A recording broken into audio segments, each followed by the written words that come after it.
a he, a hair, library fee, dining hall dues, house maintenance dues, administration fee, class clearance, form master mistress fee, house mistress fee, department dues.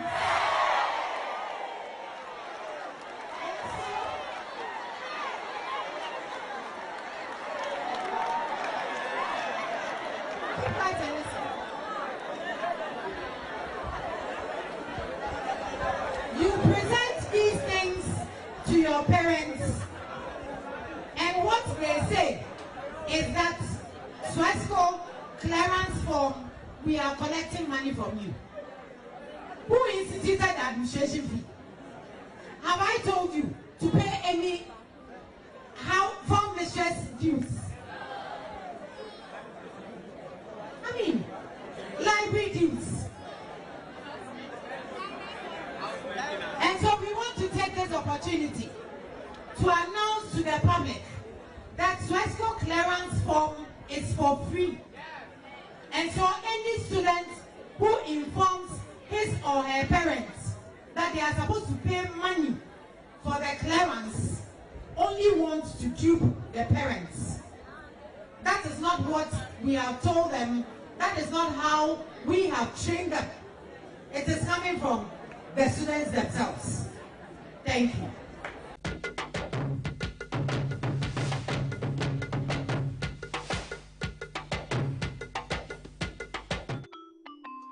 Start your Kids Day the right way, filled with confidence to take on any challenge. Pepsodent Kids contains the right amount of fluoride and sugar acid protection to care for their developing gums and teeth. Grab either orange or strawberry so they brush with the sweet flavor they love morning and evening. Pepsodent Kids, giving your children a bright smile for a brighter future. March is Colorectal Cancer Awareness Month. Have you attained 45 years and older? Notice blood in your stool, a family history of cancer?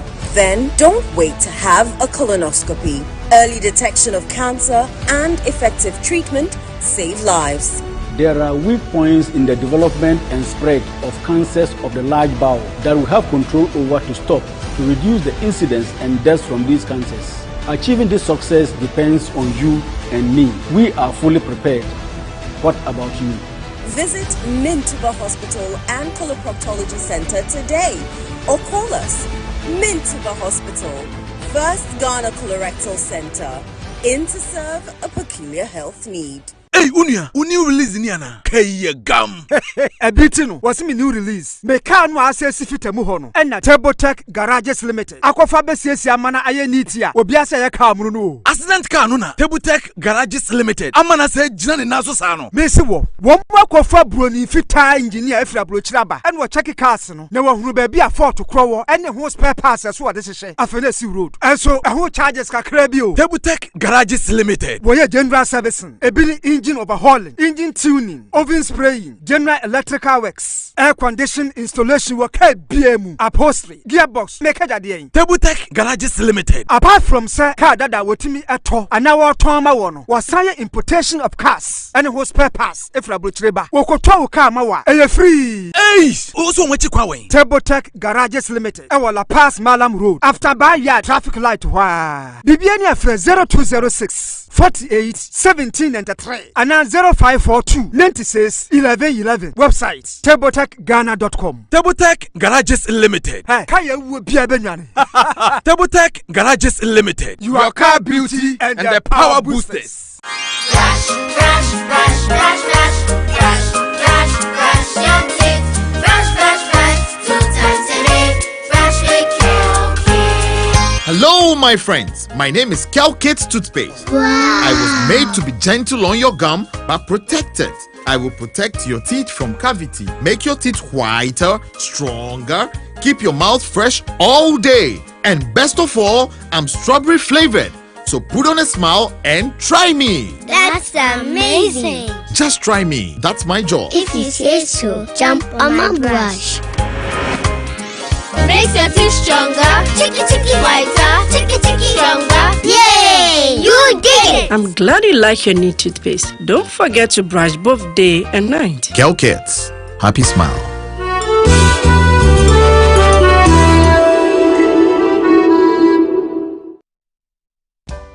In my line of work, a confident smile is everything. Kel Charcoal Toothpaste keeps me on top of my game and ensures my smile is always radiant and bright.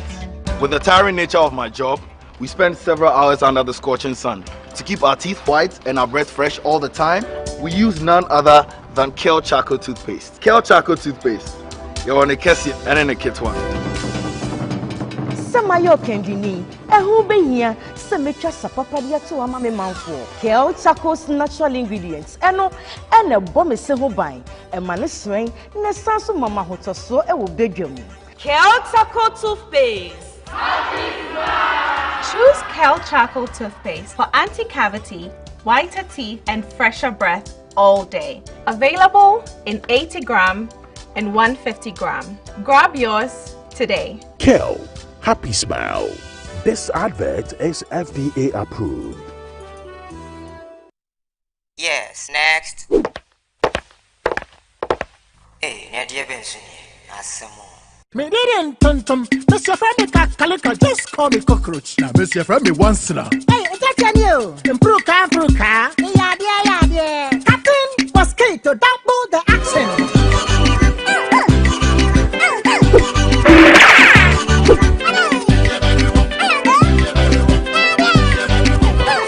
Me didn't sasso spray. Mr. Friend is sasso quell. Yeah, go to my sasso.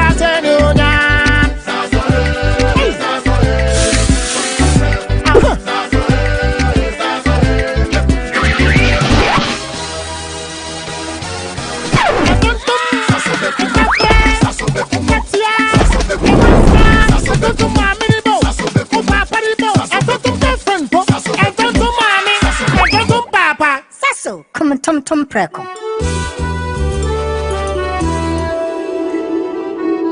Can he tee up someone in red? And he goes to one. Do like that! That's who goal is for. What's After 5 Champions League, you want to know? I be the real goat. Sam, I'm the real goat. The left magician. Who is the goat? Ghana Jollof or Nigerian Jollof? Ghana Jollof has no co-equal. The smell alone. Oh my God. No, that shift. You two the lie, eh? Now the same stew when they use cook the rice and then they go put them for top. You are lying. Ghana Jollof.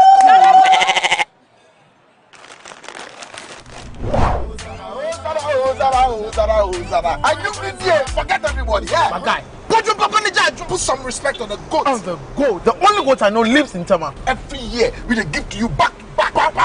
We are talking about PET. I want some Yadia face. Except be the goat. Huh? My guy, he be the goat. Though our choice of goats may differ in football, music, and jollof, Alomo Bitters always brings us together. Alomo, experience greatness in every moment. Drink responsibly. Not for sale to persons under 18, nor recommended to pregnant women. This advert is FDA approved.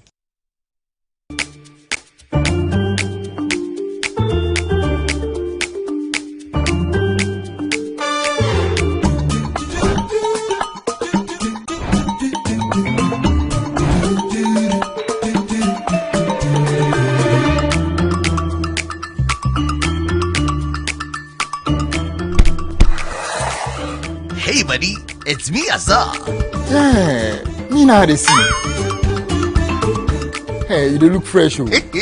With your label today, me. Wait till you see what's inside me. Azar, freshly made inside and out for greater coverage and colors that last longer and beautify your walls, spaces and places. Azar, no size. Go ahead. Buy now. Azar, #1 from Azar Group since 1921. Ghana for me Michia winning Nara, me ding Eddie baby dapa, me dear strong cocran ebremo. Now the 20 animal would be an ed depana me de bremo. And no any summer spices. Summer spices in here, and wow, no bebreo, various flavors. Ubenya a yako, Ubenya nemchi, you do good jollof muma and we get there. Ubenya you do quam, you do for you, hot nako pibito. Na Emma with Gianni, and yet day. When you mean ya, young con your cocotier now for Eka.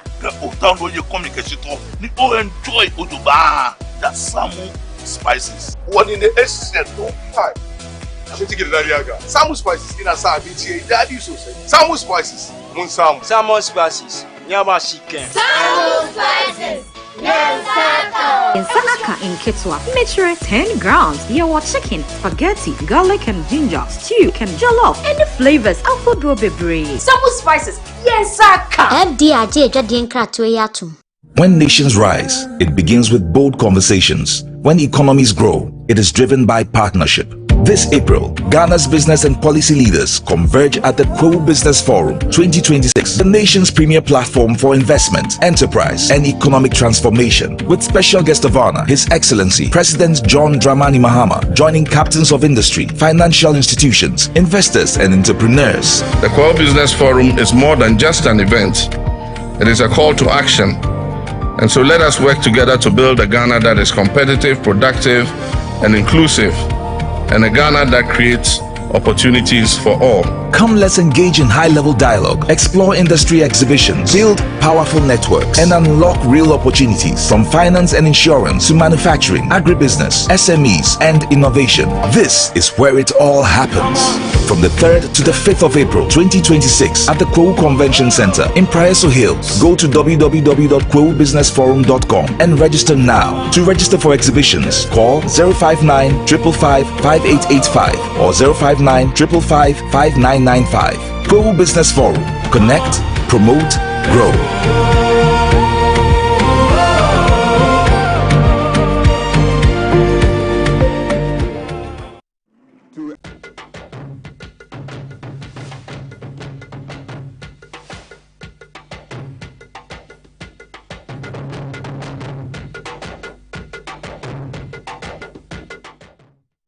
Good evening and welcome to tonight's edition of Good Evening Ghana. I'm Fatty, and tonight we focus on issues that everyone is talking about, from policy decisions to national concerns that continue to shape our beautiful Ghana.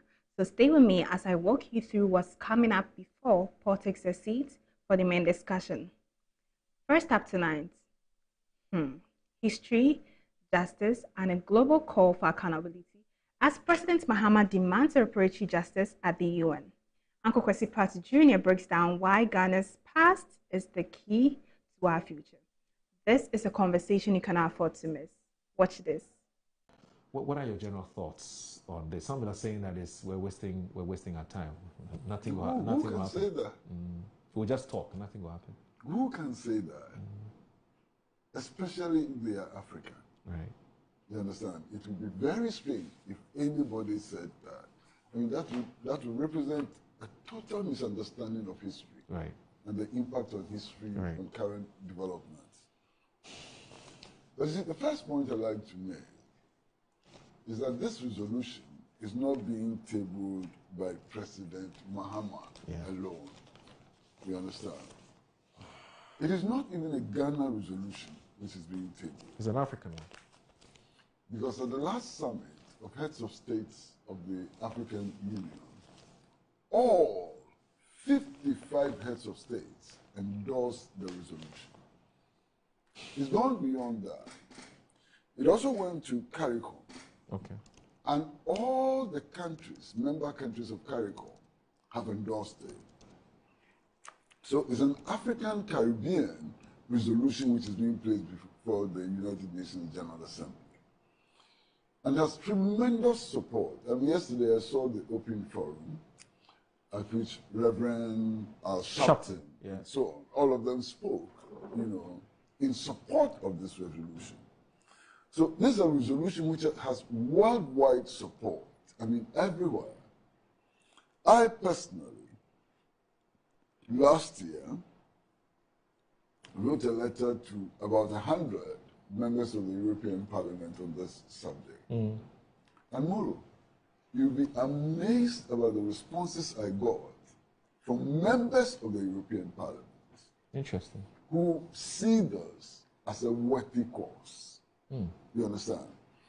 Yesterday you heard the deputy representative of Colombia at the UN, Security Council, and he made a rousing speech by his father, by his president. He had a rousing speech. In fact, Reverend Al Sharpton actually made a statement to the effect that any African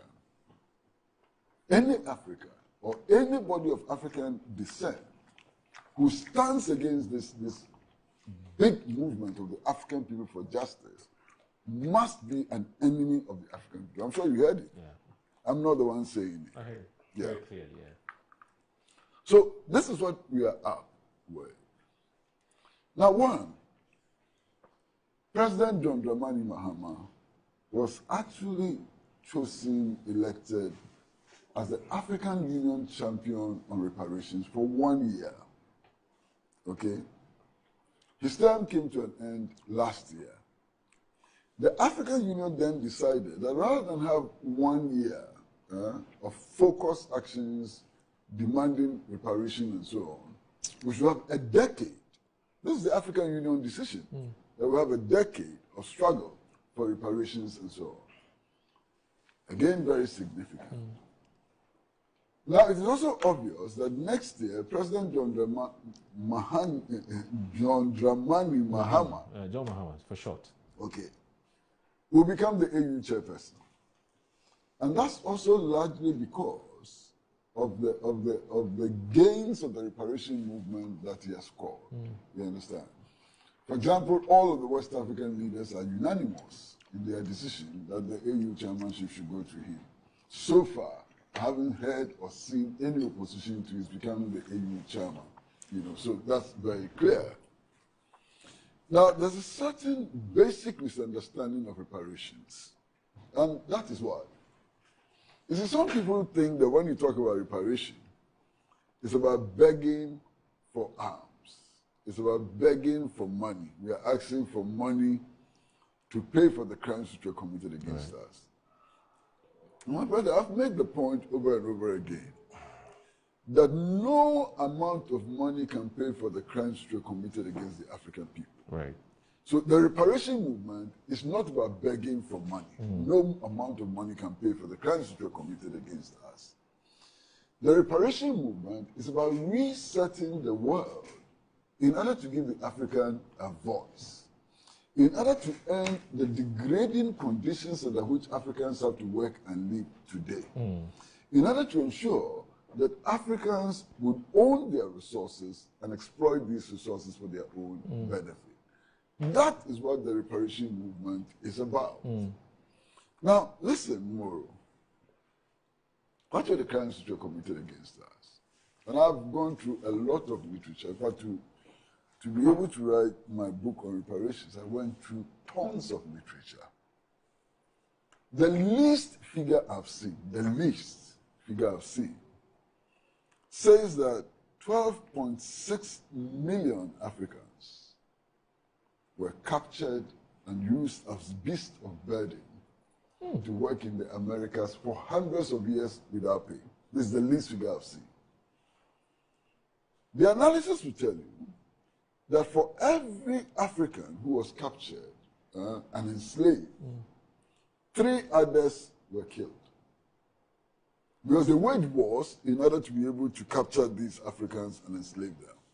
So for every 1 African who was captured into slavery, 3 others were killed. So to get the figure as to the number of people that Africa lost, you need to multiply 12.6 by 4. 1/3 of which were lost, captured and used as slaves, beasts of burden and so on.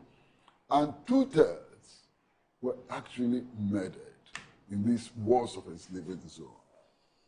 So we are talking about more than 50 million Africans lost in a space of about 400, 500 years. Can you imagine the impact of this on any continent? It's huge. 50 million people killed.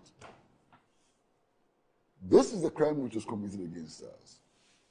And then, my brother, you have to look also at the genesis, the legality, and so on. The legal justification for the transatlantic slave trade came from the Pope in 1452. And the legal document which the Pope issued is now referred to as the Papal Bull.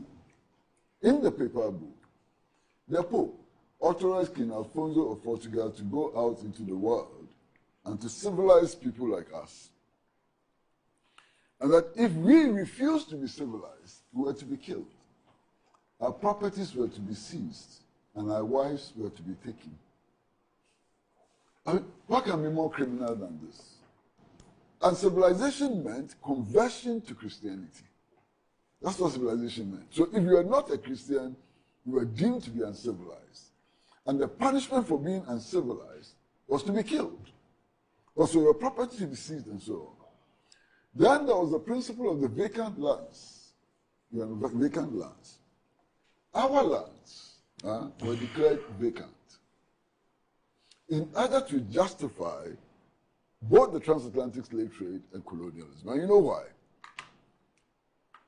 The only way you can go and capture other human beings as slaves, to work for you without pay, to torture them, to kill them and so on, is for you to convince yourself that those other human beings are inferior.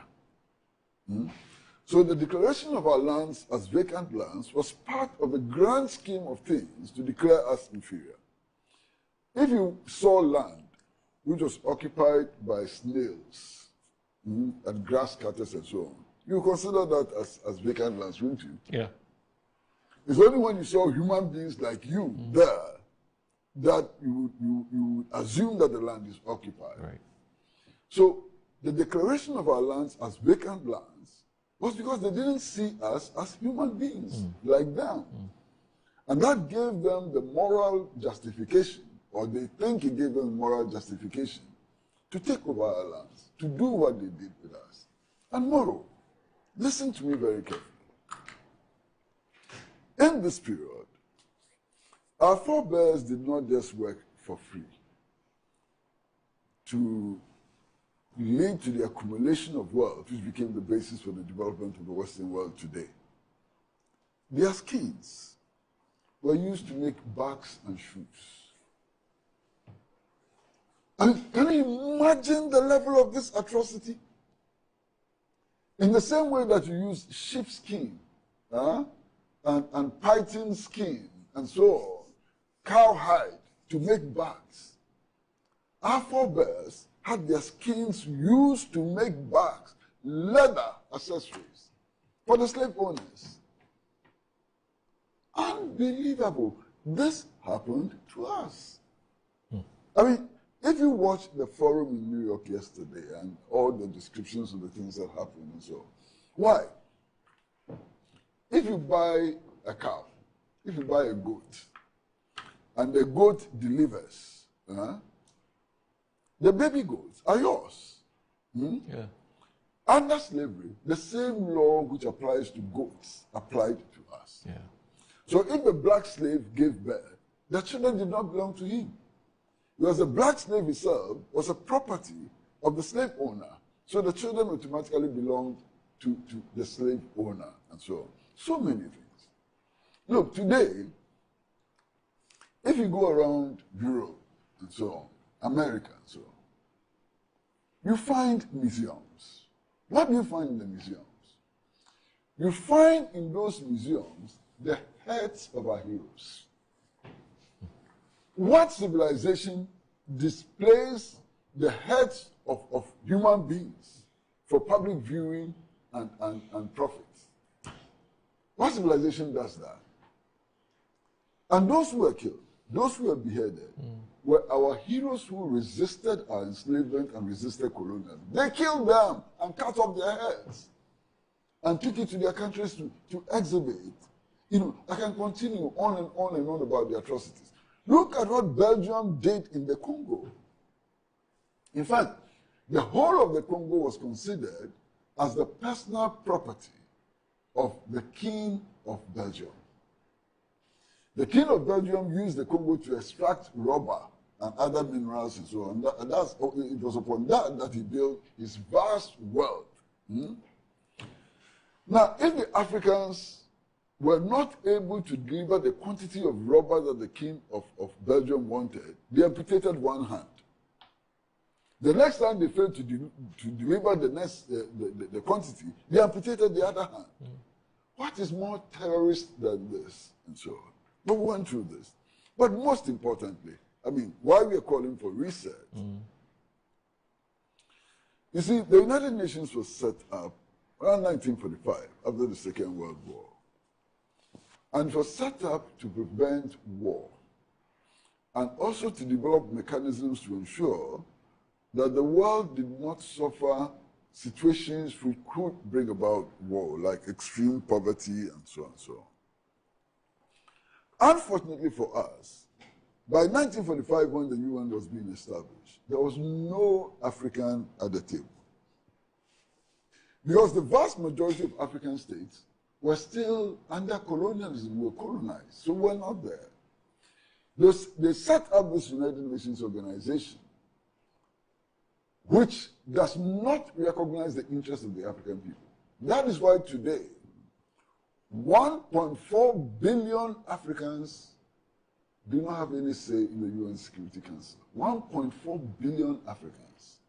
We don't have a say.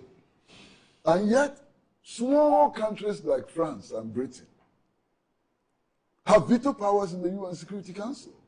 This situation needs to change. We need to reset the United Nations so that our voices will matter. This is reparation. This is the agenda which is being pursued. This is what the resolution which will be passed in the UN General Assembly today should lead to, a reset of the world.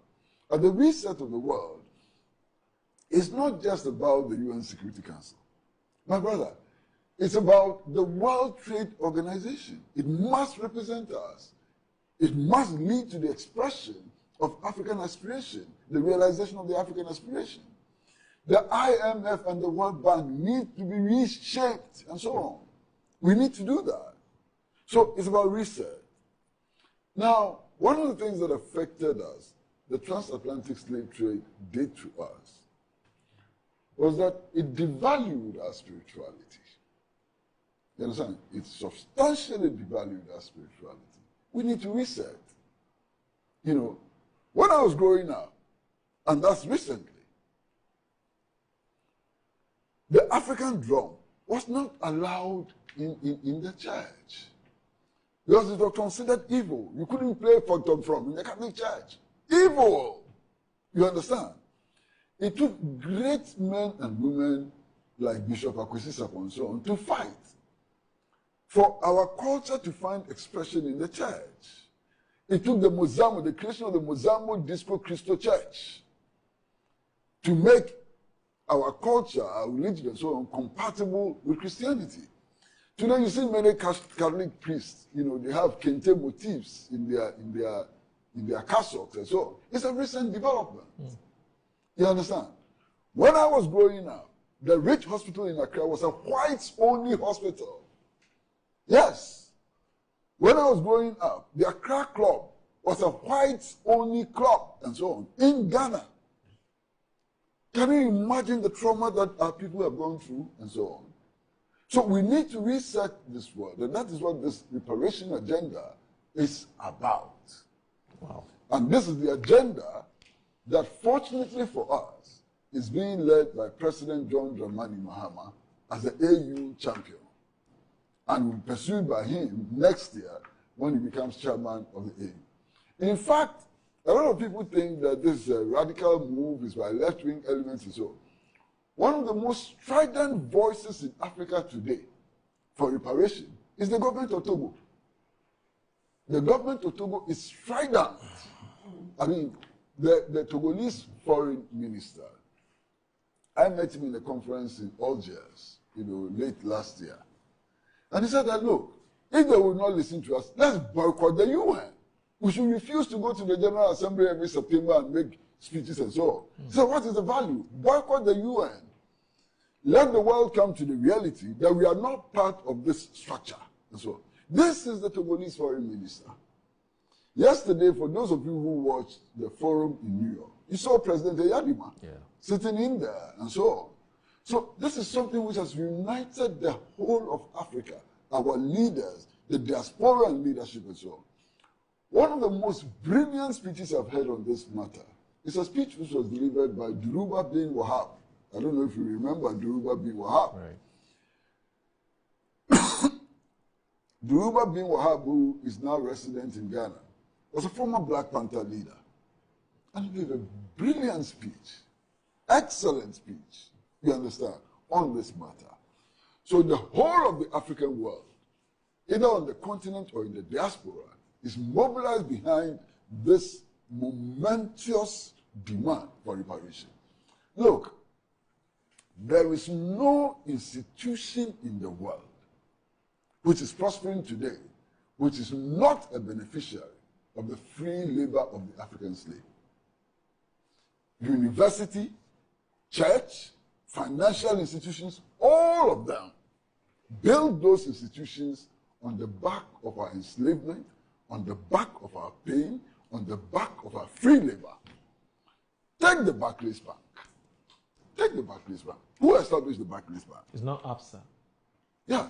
It's no more The Barclays Bank was established by the Barclay brothers. There were two brothers who were slave traders. It was established with slave money. You understand? Established with slave money. Take any Western institution. And sometimes they say things that are so annoying. We want our stolen artifacts back. And sometimes I don't even want to refer to them as artifacts. These were symbols of our spirituality.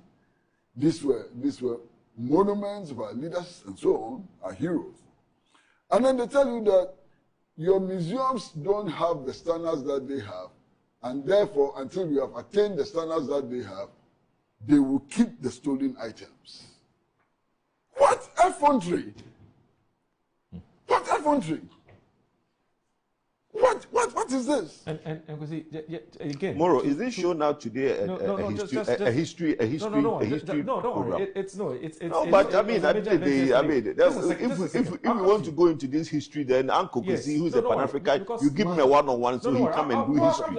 No, but I mean, it's just becoming a history lesson. Hold on, let me respond to the importance of this conversation. My friend. Okay. I'm not saying it's not important. Yeah. Don't say it. I'm not saying it's not important. It's becoming a history lesson. Look, the whole of the world has for some time, especially today, been focused on history. History today is a current affairs. Which NDC?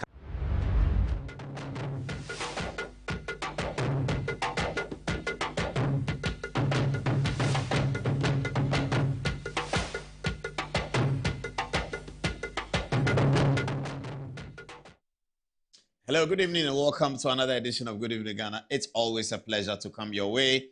Thank you very much for your time. Tonight, we're going to have an explosion, as always. We deliberately showed you Kwesi Pratt's arguments about reparation just before our show starts tonight. Now, earlier this evening, well, maybe like 2 hours ago, I got a call from veteran journalist Kweku Baku Jr., and Mr. Baku was quite concerned about the arguments that are being made for and against the whole reparation conversation. Mr. Baku felt strongly that the records have not been put where they should be. And to aid me to put the records where they should be, Kweku Baku sent me multiple material, some from the African Union, Organization of African Unity, some go way back. That puts this whole conversation in proper perspective. We are ready to dish it out to you in terms of keeping this conversation very sane. Kweku Baku was worried that the standards of our public conversations are becoming very pedestrian. And he was concerned that this should not be a partisan matter because the records are so clear to indicate where the context is coming from, the philosophy behind it, and where it's coming from. And I'll be doing that. Thank you very much to Kweku Baku and his team who have given us some information tonight. It's going to hit you viewers very, very nicely. We'll begin though tonight with an endorsement, or how should I call it, with a correction Last Tuesday, we discussed the Swedru Secondary School matter. As it turned out, we were focused on an MP for Agona West. Apparently, the person we were talking about is Agona East. And the photograph that we had showed on television was a photograph of Agona West. We'll be correcting that in our first instance tonight. And then we go back to soul sourcing. Last Tuesday, soul sourcing was a big conversation on our program tonight. It returns as our top item again because the defenders of the Minister of Roads have been on radio and television, and they have been talking, and they've been confronted by other people. Tonight, I have a video from TV3, which is shows Kofi Tonto. Kofi Tonto did an excellent job on TV3 about the soul source, and he explained it in a way that is very basic and can make all of us understand. And then we'll tell you what Fahad Castle is doing at the Government Petroleum Commission. She has engaged in procurement, and she's procured several cars for several people at a certain this and that and that. We'll tell you the details about that as well. There's a lady called Political Mavis, if you remember her. She has put Dr. Frank Amakong-Hene onto the canvas, as you know, if you understand boxing. Political Mavis has put up a video that sends Frank Amakong-Hene, the Ashanti Regional Minister, straight onto the canvas. I'll be sharing that with you as well. And then we have our Soloku Festival, also from the Mesha North constituency. It's Mesha South, I should say. Mesha South constituency. Soloku Festival is coming up this Easter. Lawyer Ejay Bafo, who is the Member of Parliament for Mesha South, is leading the agenda to revamp, as he says, the economy of the area by bringing back the Soloku Festival. It will be a return of another festival, because I saw in Kumewu the other day a return of Papa Nantwie Festival that had not been celebrated for several decades, and Dr. Kwabena Dufo Jr. and his illustrious father, Dr. Kwabena Dufo Sr., put up a spectacular show at the Papa Nantwie Festival in Kumewu. So tonight we'll be celebrating and heralding the new arrival of the Soloku Festival. Also, we have something to say about the Daddy Lumba fracas. We'll get to it in some detail. We have something to say about Kempon. His name has come in many, many ways. We have spoken to him in a telephone conversation, and he has given us his side of the story. We'll be talking to you about that as far as the Daddy Lumba fracas, furore, brouhaha, however you want to call it, as far as that's concerned. It's coming up. Okay.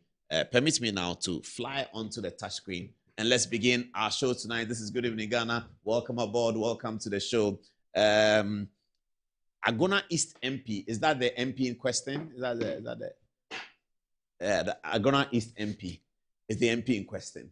So this is the Agona East MP, the one that we heavily criticized for her participation in Swedru Secondary School.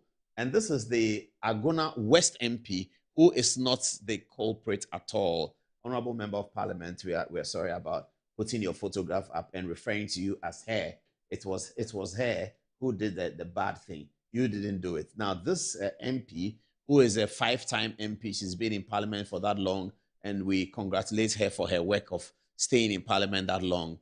But we berate her for what she did at Swedru Secondary School. More importantly, we are concerned about the Director General of the Ghana Education Service, who acquiesced to the political machinations of a politician who desperately wanted Swedru Secondary School to have a new head, because the lady there, we had a video of her today. I don't know whether you can put it out. Shared a video of her. And that video that popped up yesterday where she is talking to students. Yes, good. I have the video. I'll be showing it to you in a minute. The Swedru Secondary School headmistress. This is one of the videos that she did that got her into trouble with this MP during the time of the MPP. She put up a video where she was telling students about the fact that they should stop swindling their parents. This headmistress was telling students that some of you are lying to your parents and collecting money. In fact, the word she used was extortion. She said some of you are extorting from your parents. And then she said a parent has sent her something about certain fees and charges that the child had sent to the parent. And she realized that these are a hoax. The school is not charging. Free SHS is indeed free. Now that video went viral, and it appeared that is one of the problems that she had, that she was thought to be a defender of free SHS of sorts. So this lady went to the school and said that I want to come and take the 18-year-olds to go and register so that they will vote for me. And he said, well, you can do whatever you want, but you can't put them in an NDC car. That was part of the headmaster's problem, the headmistress. And the headmistress said, look, I've been teaching at St. Augustine's. I was assistant head of Wesley Girls. This will never happen in St. Augustine's. This will never happen in Wesley Girls. I don't know why you want it to happen in Swedru Secondary School. You can come and take people to go and get them to register, but you can't put them in an NDC branded vehicle. You can't do that. Okay. So then back and forth, fight and fight. Then they bring a pickup that, okay, all the brothers should jump into the pickup. She says, no, headmistress, I'm not going to put my students in a pickup. It's dangerous. I can't. Bring a proper bus where they can have seats, and then you can go and register. And so that was done. And then she told her that when she wins power, she will show her where power lies. She wins power, and then she says, I'm sacking you from the school. You see what I'll do to you. And then the Ministry of the Ghana Education Service acquiesce and write a letter to the woman that, yes, we are transferring you from Swedru Secondary. I mean, that's the worst of it all, if that is how our education has come to. It's just embarrassing. It's completely embarrassing. How do you do that? How does a member of parliament able to tell the Ghana Education Service that you should sack a teacher, and then they sack the teacher? Then we have a minister for education. We have a deputy minister for education. Both of them are vandals. They are people who hold truth high, because that is how we're all raised as vandals. Idrisu Haruna is a vandal. Dr. Clement Apak is not just a vandal. He's a chief vandal. Clement Apak was a chief vandal. And we say they told us that truth stands. These two men acquiesced for this honorable member of parliament to get the Ghana Education Service to sack the Swedru headmistress because of suspicion that she's MPP and all that. Can have a look at this video that she was addressing the students. Have a look at the video.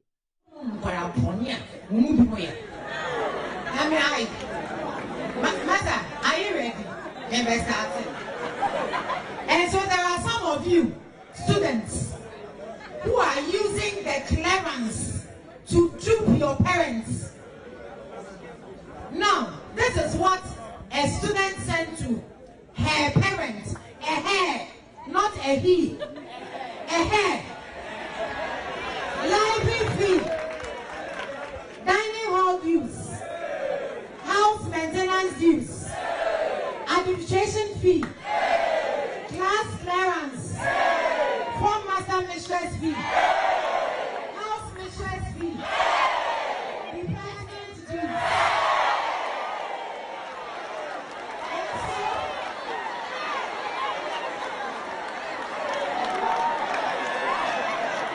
Keep quiet and listen. You present these things to your parents, and what they say is that Swesco clearance form, we are collecting money from you. Who instituted the administration fee? Have I told you to pay any form mistress dues? I mean, library dues. And so we want to take this opportunity to announce to the public that Swesco clearance form is for free.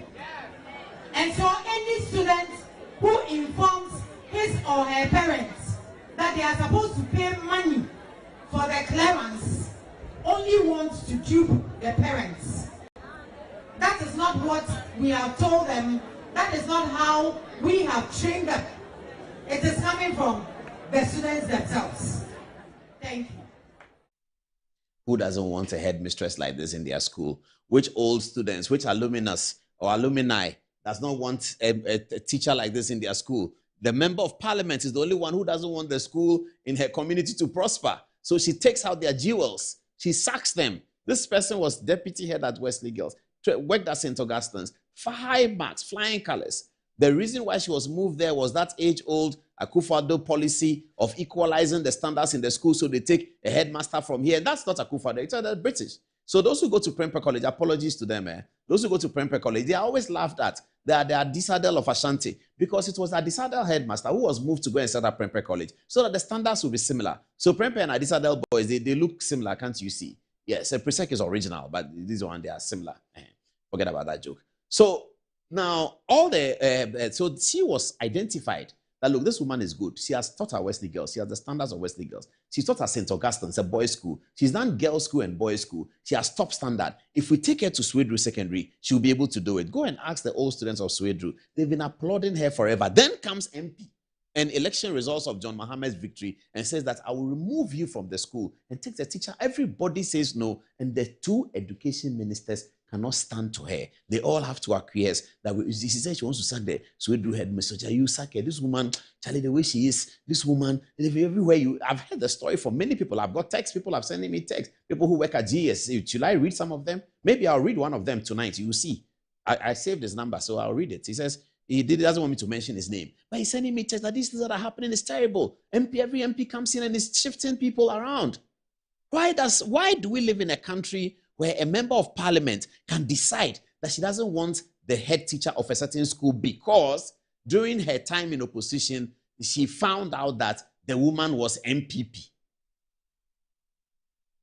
And some people saying, she's doing a job for the Swedru Secondary School people. In fact, you have to take the Old Students Association to extend and push the woman to be there until the 67th anniversary because they had been planning for it for a long time. I mean, this is bizarre. It's completely bizarre. We shouldn't do that. Madam, we are sorry to name and shame you, Honorable Member of Parliament, for being instrumental in the removal of the Swedru Secondary School headmistress. This should never happen. You represent constituents. They love you. We also love you as a Member of Parliament 5 times. This thing you did is very bad. I don't know your side of the story, but I can't see how you can have a side of the story. That you, a Member of Parliament, you want to orchestrate the removal of a teacher in your community, a public service teacher. You want to remove her and bring somebody who is more politically aligned to you, to the point where I'm hearing that there's a teacher in the school who is a member of your party who actually sent threatening messages to the headmistress and said that my party has come now. Madam, you can't do that in Ghana.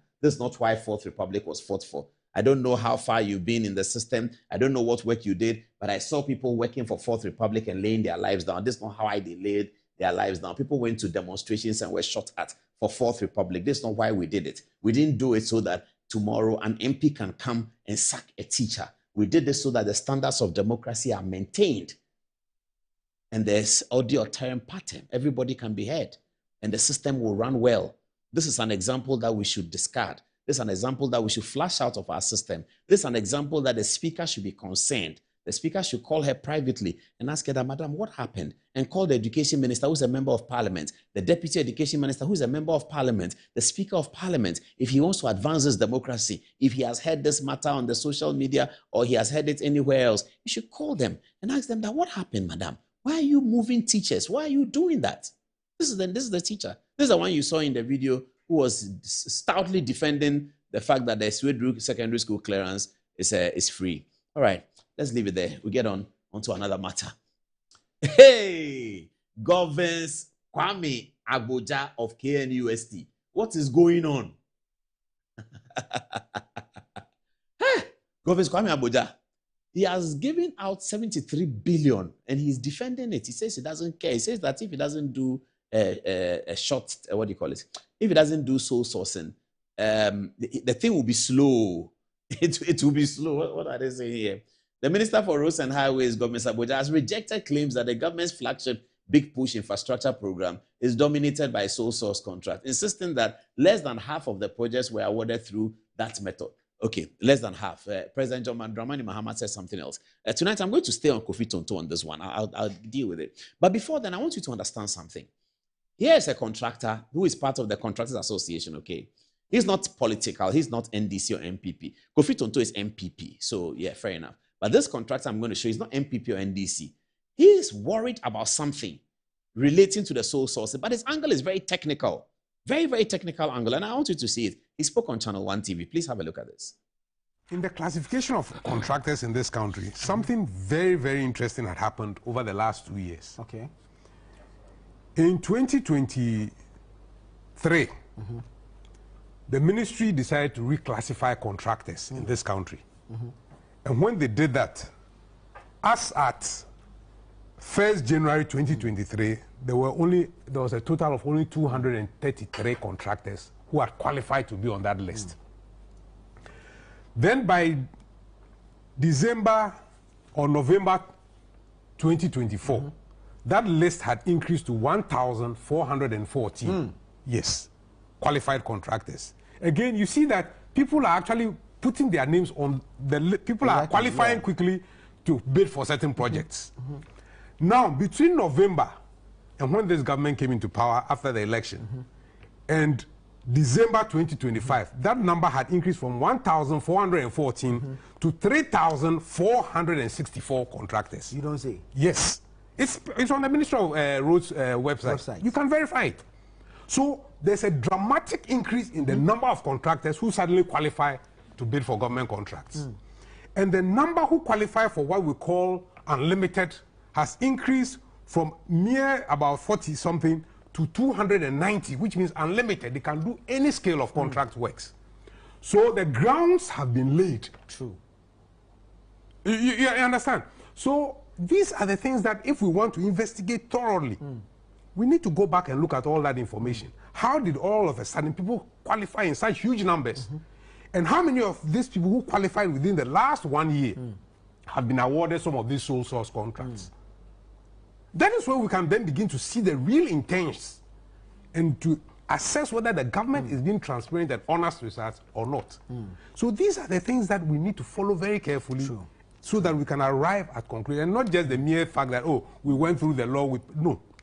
We need to go back and look at how people suddenly ballooned, the list of qualified contracts suddenly ballooned, and then be able to look at them and say how many were upgraded from a certain level to A1, B1, and how are they truly A1, B1 qualified, and not people who are suddenly going to take contracts and go and sell it to other people. So the suspicion started even among contractors and professionals that they're asking Governor Kwame Agbodza that how many of those contractors are picking up the contract to go and sell to another person? How many of the 52 contracts that you have awarded is going to one individual? That's the real problem. If you follow the story as a news reporter, as I am, and I'm following the story on what is happening, it appears that they sent any Tom, Dick, and Harry to collect the contract, and it's going to be passed on to somebody. They're going to sell the contract. So these are ostensibly party people who they want to do something for. So you collect the contract and then you can sell it to a bigger contractor. And so they just rush through sole sourcing. Because if you do competitive tender, they might not qualify. That's what the engineer is asking. How many of them can qualify as category A people? How many? Governor Kwame Agbodza will answer that question. He may answer it today, he may answer it tomorrow, but he will answer it because the people of Ghana will demand an answer. You can't spend 73 billion of the people of Ghana's money in your own office on your desk and decide to sole source and pick people and give it to them. And it is taxpayers' money, 73 billion of it. And where you do this whilst the president is running his sessional address in 2025, says sole sourcing will be rare. In 2026, he says there will be no sole sourcing. Yet, a minister under the president who is saying there will be no sole sourcing sits in the comfort of his office and selects Ghanaians who are his friends, whether his relation, directly or indirectly, party people, and decides that he, with a stroke of that pen, together with the finance minister, K. Salato Forsen, that together they will give out 73 billion CD worth. I'd like to use it in dollars, $10 billion worth of contract to people they know, they personally know, and some of them, they know them through other people. That's really what has happened, and that's the problem. Listen to Kofi Tonto as he breaks down and analyzes and assesses this whole sole sourcing conversation. Have a listen.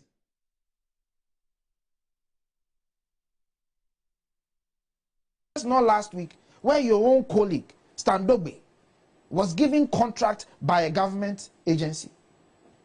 And you sit here and pontificate and create the impression, this holier than thou impression, that somebody is corrupt and they are giving contract to their friends. What haven't you done? Just last week, several contracts, not one, several. Why? You made commentary. You took positions. One, the president himself said, we need to be in a position where single source procurement become the rare exception. Emphasis on rare. The word rare.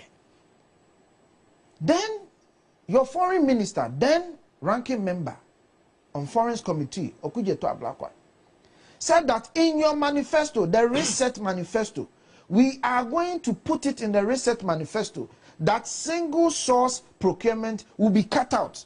The word he used was cut out. Or see a big term. He was on Onia TV. Then the president again said that we don't get value for money when we emphasize on sole sourcing,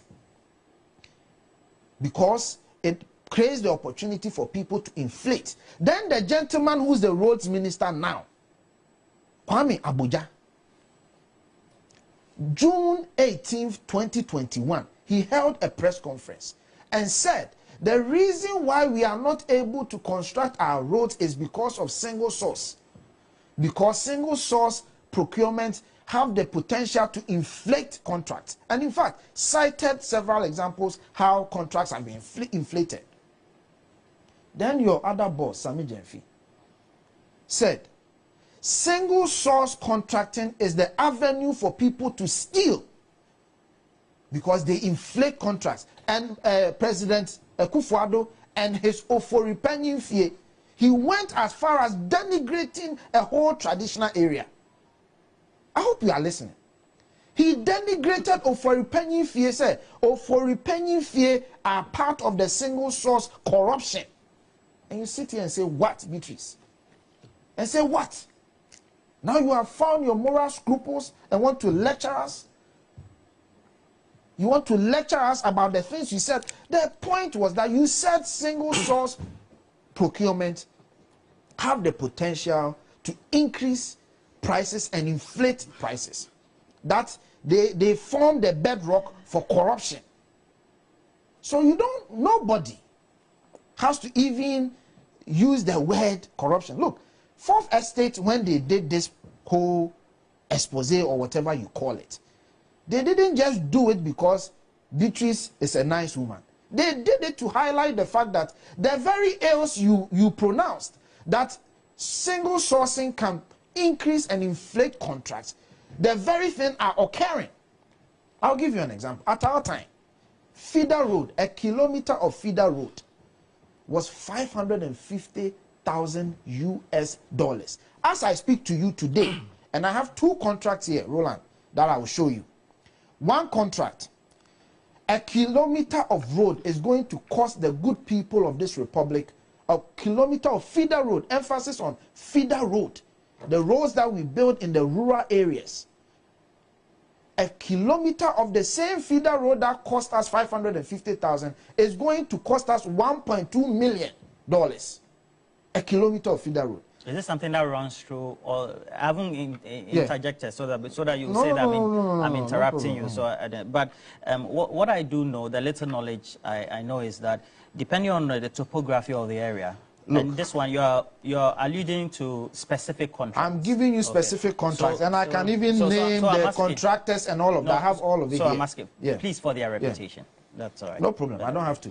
Okay. No, so the point is, I get the argument of topography. Sometimes we do covert, we do this. So I get that. You look at the base, the material for the base will be different. I get all of that. So I'm saying that, are you saying this one runs through all? I'm saying that, in fact, some of them are even... swampy areas will Roland, some of them are even higher. I have a tract here, 600 million Ghana cedis for 23 kilometers of feeder roads. That is running about $2 million United States dollars a kilometer. Why? Area we have why? The previous ones that we did, they were not on the same area. They didn't have the same differences in area. But we average 550,000. They are averaging $1.2 million. In some instances, $2.2 million. Why? And then the most ridiculous and absurd argument is that we have only given 44% of contracts in sole sources. The president used a word. He said rare, rare. Does 44 represent rare to you? Beatrice, 44, does it represent rare to you when we say the word rare? Does 44 mean rare? Rare means sometimes less than 1%. You have done, you claim, which is not even true because I have all the contracts here. 50 contracts at a cost of 51 billion Ghana cedis. Atuforsen signed for 3 years. 2025, 2026, 2027 under big push. All the 50 contracts Ato Forson gave commitment to, all of them, every single one of them was sole sourcing. So that 51 billion, which is equivalent to $5 million, which is equivalent to 5% of our GDP, the entire country's GDP, was given under sole sourcing. I'm coming. Is that rare to you? Is 5% of our GDP rare to you? These are verifiable information. I have it here. I have everything here. So I have everything some of here. the contracts, according to the Ghana Highway Authority, were given out on restrictive tender. Okay. Do you equate that to sole sourcing as well? No, I am talking about the ones I have seen. First of all. Okay, so you don't say first of all, nobody has said all. I gave you specific 50 contracts. I said all the 50 contracts that Ato Forson signed under the 51 billion Ghana cedis were all sole source. That's the one I said. I've not said all. Because the Ghana Highway Authority say that some of them were given out. If you want, I'll give you the document to read. Here is the document where it uses the word single source and lists all the 50 contracts. This is the procurement document. Then I have the document where the finance ministry also issued out, spelling out the commitment. That is also 50 contracts, all single source. That is the point I am making. But that doesn't mean those are the only roads that the ministry is doing. But let's even say 50 billion or 44% as they want us to believe. Nearly 50% of contracts you have given are sole source, and you want to tell us it is rare? You guys have no shame. You have swindled the country. You have lied to the country. And now you want to tell us that roads are emergency. Is that what you are saying? That we need roads, we have to construct. The time that we were constructing cocoa roads, were they not emergency? Were they not needed? But Sammy Jemfi sat on TV and said, cocoa roads, we have given all of them 87% under sole sourcing. When did we reclassify the importance of road in this country? That all of a sudden you come into government. By the way, at the time you were making the promises, you didn't know you were going to initiate the big push. At the time, Okujeto was telling us that in their reset manifesto, they are going to cut out sole sourcing. You didn't know that you were going to do the big push. Was the big push not in the same manifesto? What are you talking about? You have swindled the people. You have lied to the people. You are a bunch of hypocrites. The fact is that you are stealing money through sole sourcing. You are making people rich, your party people. And you are telling us that we think we don't know the people behind it. We are going to serialize all the contractors and those behind the contract. I'm telling you. By next week, Ghanaians will know every contract. Your party chairman who have taken contract. We are going to serialize everything. You think we don't know? We are not kids. But if nothing at all, Standogwe stands as a true test of this government doing family and kontafone in our friends. Standogwe stands as the true test.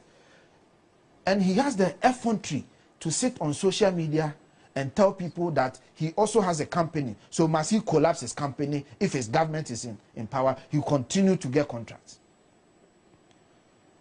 So please, let your yes be your yes and your no be your no. You promise Ghanaians a single thing, that you are going to make sole sourcing a rare phenomenon. As it stands, it has become the main phenomenon. And lastly, your minority leader, Mahama Yariga, sat in parliament. In fact, he stood rather in parliament. Majority leader, sorry. At the time he was minority? No, majority leader recently. Stood in parliament and said, so this is the end, or this is the end, or this is going to be the death of the sole sourcing era. This is what he said in parliament. That sole sourcing, the era of sole sourcing is coming to an end. It is dead. But guess what? Not only have they resurrected sole sourcing, they are feeding sole sourcing fat. Not only have they resurrected sole sourcing, they have butchered competitive bidding. Completely butchered it. They are not interested in it. Everything is either sole sourcing or restrictive tendering. This has become their mantra, and this has become their go-to. A group of corrupt, incompetent, reckless, swindlers, scammers. I've never seen such an articulate way of, dealing with the menace of not just sole sourcing, but the hypocrisy of the people who spoke against it. And it's all about money, isn't it? It's about corruption. The reason why Fourth Estate is desperately interested is that they see sole sourcing as a big avenue and corridor for corruption by public officials. Because as we explained before, you engage in sole sourcing by calling a contractor and offering him cake and meat pie. Sole sourcing is cake and meat pie to a contractor. You call him and said, I have selected you for sole sourcing, so you don't need to do much. There's no competitive bidding. You don't even need to fix your books. You don't need to get your GRA to be the best and the latest reported. Just get some basic documents you need, because I'm recommending you for sole sourcing. So I'm giving you the project. So how much would they, how much that, how much this, how much that, how much this? That's the conversation. And that is why people who are anti-corruption crusaders are very worried about sole sourcing. And that is why those who are anti-corruption crusaders supported the government on supported the NDC party in opposition about sole sourcing. And that's why they got the NDC to put in their manifesto that they will not do sole sourcing. Something Samuel Okudzeto Ablakwa, the foreign minister, was very proud to say on TV3 that is in their manifesto. So these civil society actors who see sole sourcing as an avenue for corruption supported the NDC because they thought the NDC was giving them a listening ear. That's what they believed, that the government of the MPP were not giving them a listening ear, that the NDC guys were giving them a listening ear. They immediately believed that the NDC's listening ear and the attention they were giving to the anti-sole sourcing narrative was, it gave them an impetus, it spurred them on to give NDC support and to see that's what all the things that I started saying NDC have changed, they have changed. All of these things were spurred out of these things. So now civil society is upset because the people who promised them and who agreed with them that sole sourcing was an avenue for corruption, they have come to power and they are dealing with sole sourcing in a grand way. Anyway, so you can end the sole sourcing video on that narrative. Still related to sole sourcing, our Papa, Nicholas Duncan Williams, the legendary Archbishop, has an advice for wives of politicians, like the new politicians, the young people who have come, I was trying to sneeze, sorry. Apologize. So Duncan Williams has a message for the young people who have come and who live in Airport Hills. These young people, they come straight from school and then they go and do politics and they live in Airport Hills. Some of them, they come straight from school, they go and do politics and they say, my wife is the one looking after me. Some of them are so arrogant. The arrogance of power has taken over them. You can see it in their hair. You can see it in the way they walk. You can see that these are terribly arrogant people who have not contributed much to the Ghanaian enterprise. That's why people like Duncan Williams are pained. Because when you see people who have not contributed nothing to the Ghanaian enterprise, in fact, they have benefited from the Ghanaian enterprise by attending schools in Ghana. And then they finish school and they don't throw skills anywhere. They just rush into politics and then they are in politics and then they are talking for their party and they are pointing fingers at their opposition. And then they say that somebody is a thief and then they become popular by talking about other people that they are thieves. Then they come to power and then they are doing terrible. Duncan Williams has a message for their wives, the men. He has a message for their wives. I think usually it's men, but there may be a few women too, but usually it's men. So Duncan Williams is telling their wives that if you are married to some of these people who have done nothing with their lives after university and come straight to politics, and you see their life, let me not take the wind out of the sail. Let's go to the Action Chapel to listen to the Archbishop, His Eminence, Nicholas Duncan Williams. As they push for their party to come to power, even though they don't have capacity, they are given position without capacity, they misbehave. And they have wives who will never tell their husband, you have never worked before. You've never set up any business. You don't pay taxes. How come suddenly you come home with briefcase of money. Where is this money coming from? Where is this brand new car coming from? Where did you get money to build this new house? You have never developed capacity. You haven't earned it. Where is it coming from? You don't ask questions. You enjoy it and give him more sex and encourage him to go kill, lie, steal, scheme, destroy, make money at the expense of poor people. And you don't understand the implication. I'm not cursing anybody, but I'm telling you by authority, make no mistakes. The evil that men do, live after them. Make no mistake. Hear me. Hear me. The law of sowing and reaping does not need your address or your telephone number. When it is time for you to reap, it will find you. As long as you belong to a party, when your party comes into office, you are given a position to the national cake. And you take what you please and you want at the expense of the suffering of the citizen. Make no mistake. And you think you are going free. No. You will end up with some evil disease. And we live in a society that is passive and a coward society. You see what is wrong and nobody talks. Everybody is hiding. A day will come. A day will come when truth shall emerge. It doesn't matter how long you hide it. A day will come when truth shall emerge. You think you are powerful today. We are destroying one another. We are destroying the country.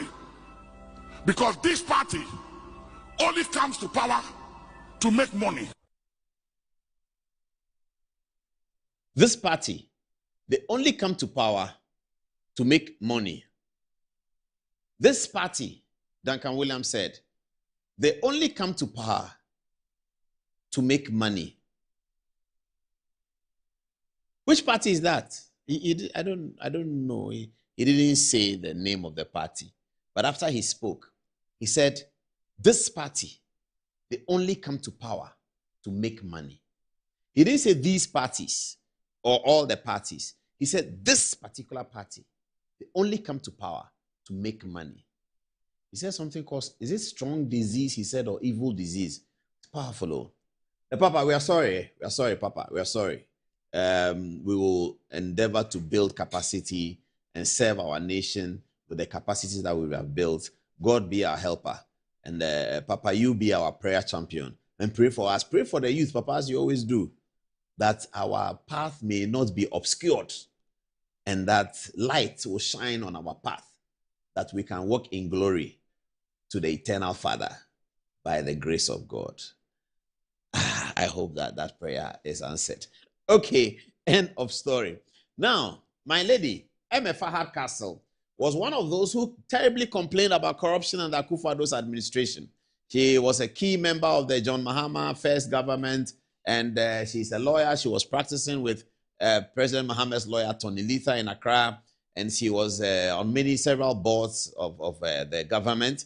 And in opposition, she was one of those who was quite loud in accusing the Akufo-Addo administration of corruption, principally mentioning PPA. Today, she sits at the Petroleum Commission, and this is what she has done. Do we get the story? Okay. This is what she has done. It is from PK Sapon. MFA Hardcastle. Questions for MFA Hardcastle to answer on something she has done, which is probably worse than anything that Egbert Fabiel, her predecessor, could have done. But it was MFA Hardcastle among the cabal of the NDC communicators went wild, public, and telling people that the NPP government had stolen this and stolen that, and that they were stealing through public procurement. That's MFA Hardcastle. Okay, let's move on. Question 1. Is it true that you have bought brand new Prados, Toyota Land Cruiser Prados, for all the directors at the Petroleum Commission? Question 2. Is it true that you have bought brand new Toyota Fortuners for all 27 managers of the Petroleum Commission? Is it true that you have similarly bought 2 brand new Toyota Land Cruisers V8 for yourself and your deputy? Is it true that all these vehicles were acquired through sole sourcing? Is it true that Petroleum Commission is paying 75% of the cost of the vehicles while the beneficiaries in question are paying only 25%? Is it the case that MFA Hardcastle is using the state's money to help the party people who are working there to acquire cars So the state is paying 75%. They say they are paying 25%. They'll deduct from their salary anyway. And then they take the car away when your tax and my tax has bought 75% of the cars for them, and it will be registered as their personal car. We are investigating this story. We are getting deeper into it because, you see, we want the political standards to be clear. And we want people to have confidence in politicians so that when next time politicians are talking, they will not tell all of us that you people, you talk this and you do something else. Emma Fahad Castle, for all that she said, cannot be doing this. If she's answering in the affirmative on all of these 5 questions, that is a serious matter. That is a really serious matter, and she should be preparing her resignation or preparing her apology, something like that. Because if she's done these things, but Akufo-Addo said, nobody should take car away. We all heard it. All the ministers left their cars. I remember Niteko Tego, the social media boss and the new media boss of the Akufo-Addo administration.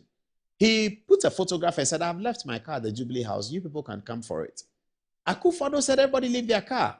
So if Egbert Faber left his car, which is the Land Cruiser, why is Emma Fahad Castle buying 2 Land Cruisers for herself and her deputy? But we'll come to that story in due time. We'll come to it. The procurement stories are going to be coming plenty. Apparently, the Kwame Agboje's own is just a tip of the iceberg. The amount of procurement breaches and procurement opportunism that has occurred within the government structure, we have all. Our lawyers are just working on it so that by the time we put on the touch screen, from next week going, almost every program will have some entities procurement breaches. It's massive. And when you compare to what President Mahama said at the sessional address, then you begin to wonder, are they even listening to their president? The appointees of the president, are they even listening to him? When they put up this beautiful code of conduct, which is the first time that any 4th Republican president has done, he put up a code of conduct. This code of conduct, nobody obeys it. The other day, when he flew his brother's presidential jet, people said that he himself is violating the code of conduct. Nobody respects the president's code of conduct. President goes to run a sessional address and says that sole sourcing should be rare. The next moment, his minister for transport, his minister for roads, and the minister for finance have signed out 51 billion of sole sourcing when the president says it's rare. President says don't be profligate to spending. People are just spending. Is it the case that the appointees of the president are not listening to their boss? Is that what is going on? That will be very serious. Let's get over to Kumasi now. Dr. Frank Amoako-Hene. After that, I'll take a break. And then I'll come to the reparation story, which is my big story for this evening. I'll come to that. Then I'll do the Lumba story as well when we come from the break. The other day we talked about Dr. Frank Amoako-Hene, and I saw that he put something on social media pretending to be teasing us.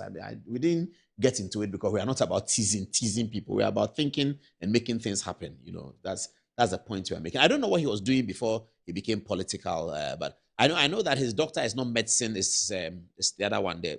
You know, in tech, they have this 4-year program they do. You become doctor. They can perform something, but it's not like med, you know. So I try to find out about him because I like young people who are working. But I get the sense that he's just about playing. He's not serious. He doesn't want to do a debate of policy and debate. He's not like that. He's just playing around and he wants to be seen. And I think that's what he is. I thought that he wants to really debate. I mean, I can give it to Kujeta Blakwa. He likes debate. Dujitama Klo, they like debate, you know, all those people, they really like debate, you know, but I thought that's what he was. He also likes debate. I think he's not interested in any debate. He just wants to show himself on video and show this and show that and put some teasing text. And I'm really not sure whether he belongs to the young group of people that we should have confidence in. There are some in NDC, there are some in MPP, there are some everywhere. I thought he was one of them, but from what I saw, I shudder to think that this guy he just wants to play. Everything for him is playing. So he went to get some young people who painted the Asokwa interchange in Kumasi. And I think they did an excellent job. And it was a great initiative for him to go and get them to do that. After that, a popular musician, most likely hired by Frank Amoako-Hene, because apparently he carries bloggers when he's moving around, and he has traditional media in one car, bloggers in another car, photographers in another car, and then all of that. Okay. So this person, there you see the bloggers, there you see, yeah. Okay. This person who is a musician also came out and congratulated Dr. Amoako-Hene for performing this feat by encouraging the children to do it, which is great, isn't it? But the person said something that got on the wrong side of political mavis, because the musician said that this musician, referring to himself, used to be a member of the New Patriotic Party, but he's no longer a member of the New Patriotic Party because joining the New Patriotic Party is worthless. They don't respect people, blah, blah, blah. So now he's joined NDC. And then he puts out the information that what Frank Amoako-Hene has done by getting young men to go and paint the place, which is a great thing, surpasses everything that NPP have done. Political Mavis, in her traditional, very articulate self, speaking in Asante Twi, tore them into pieces. At the end of her sermon, Political Mavis had put Amoako-Hene straight to the canvas. And as for the other musician, if he listens to Political Mavis, he should just run away. They also added the big fat lie that Akufo-Addo painted. Indeed, this painting of interchanges, it was Akufo-Addo who introduced it to us. We didn't know anything about it. President Mahama did a circle interchange. Did he paint the under of the circle interchange? Frank Amoako-Hene, go and ask him. Maybe he's a child. He wasn't there in 2016 when the circle interchange was opened, or probably he was in JSS or something like that. So maybe he doesn't remember. We can forgive him. Children can also lead. There's no problem about that. When King David led Israel, he was a young man. So young men can lead, but he may not remember because he hasn't studied the history and he wasn't there. Because this painting of interchanges that he's doing today, it was Akufo-Addo who taught us. We didn't know it.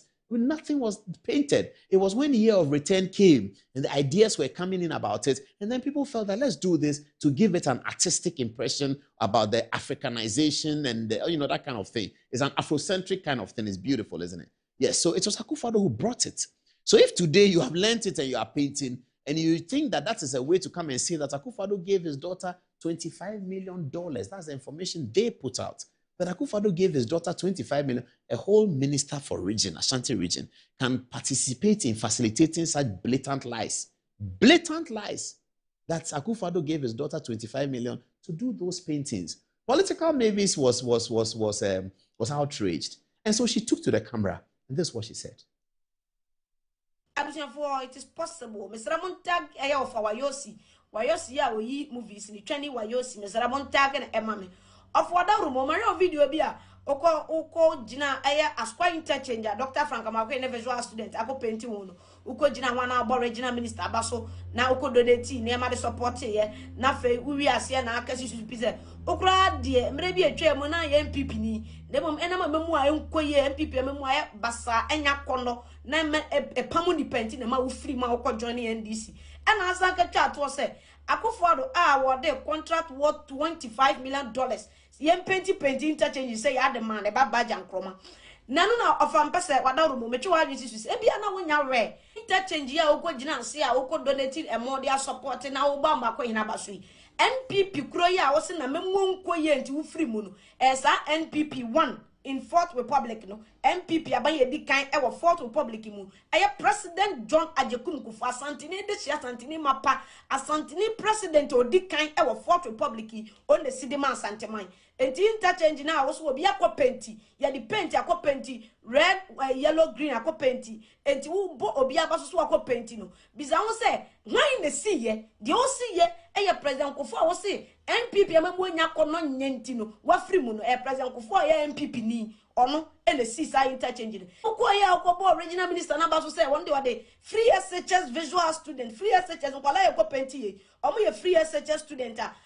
NDC for a catcher say Akufo-Addo free SHS produce quantity and produce quality. And Tinkwalane go free SHS in Abombomunim Sheno. And Sankwale Yoma Bomunim Shia, yes, say o Mexica or Monti Bidano. And as Ankwale, and I'm Amoako-Hene for one, or Domako Penti. Tibizan said, the other kind interchange in the President J.O.K.4 and the sea. The Atosum and Kwalane go Penti and when Yajon and Kwalane free SHS for Kwala and the President Akufo-Addo MPP number 2 in the 4th Republic. We na catch was say President Nana Dankwa Akufo-Addo and the same contract yen painting interchange $25 million strong pussycat dollars and the man about Jankroma say on painting interchange be one crime.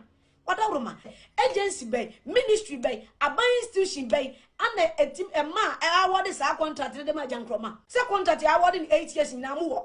a contract of more awarding 8 years in Namo. And Timon provided just a single document. And now move for me a crater be a dear dance. Indeed, yeah, what a contract $25 million at the Madame Croman. More for a 12 of what interchange is as a young Cromaco Pentier. On one creative arts agency or work on one only our dear designs near them. And no, and what they are so on the babu. Interchange is me and son. Now, aqua j tatak pashi and one other site neck and no more coin. Tat aqua j interchange no pentian. Jan Cromana Cassana the fundraising. The agency no, the Jumo Moya no man can seek your support. Said the Amacoine aya as squad the ya. Muko donate a mo obi donate 1 city, obi donate 2 cities. Sam no so ya or the aqua j. The Atosumienu, Ayata Pashino, Honorable Benasante, Ghana Gas CEO, on the sponsor a more year interchange Nina, oh, by year drawings Nina, Obia new or buy a quite charging 1 city and now 2 cities. Obia himself too much Juma and one by the Mao mine. It is our $25 million now can. Baby, be any war, was a coffer hour the contract the man. Paint your money in Nano, a corrupt pen CEO, and the providing or supporting the other side in one year in area. It may be anywhere. Yes, Jankomaka J, 25 million. No, I on 1 cousin fundraising, and what the year, Quadiano, and a Ghana Gassi was supporting and a corrupt pen CEO was supporting your way at those 3 sites in a way, and what a Roma, some way I'm penning for, and some be say, Banayam on your son or Paso Cabia. She shall no cray womb, be someone that sees and some other number because. We are in training, we are star, and to be able to walk on some maybe any part of the said, I walk and So you heard what political maybe saying that the under the Asokwa interchange that you went, it was Kufuor who built it. It was MPP that built the Asokwa interchange. It wasn't NDC. In this Fourth Republic, NDC has been in power 8 years of Rawlings, 8 years of Mills Mahama, and 4 years now of John Mahama. So 8 plus 4. So 8 plus 8 is 16. Plus 4 is 20 years. MPP have been in power 8 of John Kufuor, 8 of Akufo-Addo. That's 16. NDC have been in power 20 by 2028. And MPP have been in power 16. Who has done what? I keep saying this thing. It's obvious. Please check who has done what. Asokwa interchange. Kufuor came to do it. Then Akufo-Addo brought free SHS that trained these people. And I'm sure this is Bokra. They are from free TVET. They are TVET people who have been trained by Akufo-Addo. You go and pick them. You, your government, you can't train anybody. You come to power from 90-something, 2000. We can't say anything that you've done that is substantial. Everything you've done, every president has done it. You build road, everybody build road. You build chips compound, everybody build chip compound. You build hospital, everybody build hospital. Where is the original thinking that has produced something to better the Ghanaian lives from your people? Let's see it. You can't find it. And then when they go and paint the thing, then first of all, the painting that you are doing, you didn't know anything about it because John Mahama did one of the biggest interchanges in Accra, Circle. We used to call it Circle Dubai. He did that. Nobody painted under. Nobody did it because you didn't know it. We all didn't know it. You can get exposed. Leadership is about that. Leadership comes and shows us things that we didn't know about. So Akufo-Addo became a leader and is pointing you to a certain artistic thing that you didn't know about. And we all embraced it. So if you are copying it, there's no problem with it. But you don't copy it and come and denigrate the person who taught you. And you think we won't know that you learned it from him. We will know. We will definitely know. That's a problem I have with some of these politicians. Maybe we just have to leave them alone. They will not mind us because they are in power. We just have to leave them alone. When they are not in power, perhaps they will listen. Sometimes that's how politicians are. So that's the end of the political maybe story. Let me get onto the Tashkiri now and do the Lumba story, and then we will come to reparations. Let me have the statements first, if you don't mind. Let me have the statements first. So there's a Lumba statement from, I got it from Papa Shi. He sent it to, I think he sent a broadcast. And it's a letter written to Baba Jamal and Associates. And the attention is Fatih Ali Yala, who is the lawyer from Baba Jamal representing Odo Bruni. The statement goes as follows. We write to draw your attention to certain patent inaccuracies contained in your press statement made on 25th March 2026, particularly in respect of the conclusions you purported to derive from the court's ruling, many of which are not borne out by the terms, tenor, or effect of the order as delivered, and constitute a clear mischaracterization of the court's decision. Significantly, notwithstanding the clearly circumscribed scope of the orders delivered by the court on 25th March 2026, which pertained exclusively to an injunction against the program dubbed the Celebration of Life of Charles Kojo Fosu, aka Daddy Lumba. Your report erroneously and rather conveniently suggests that the court's injunctive relief extends to any and all events relating to the celebration of life of persons other than the said Charles Kojo Fosu.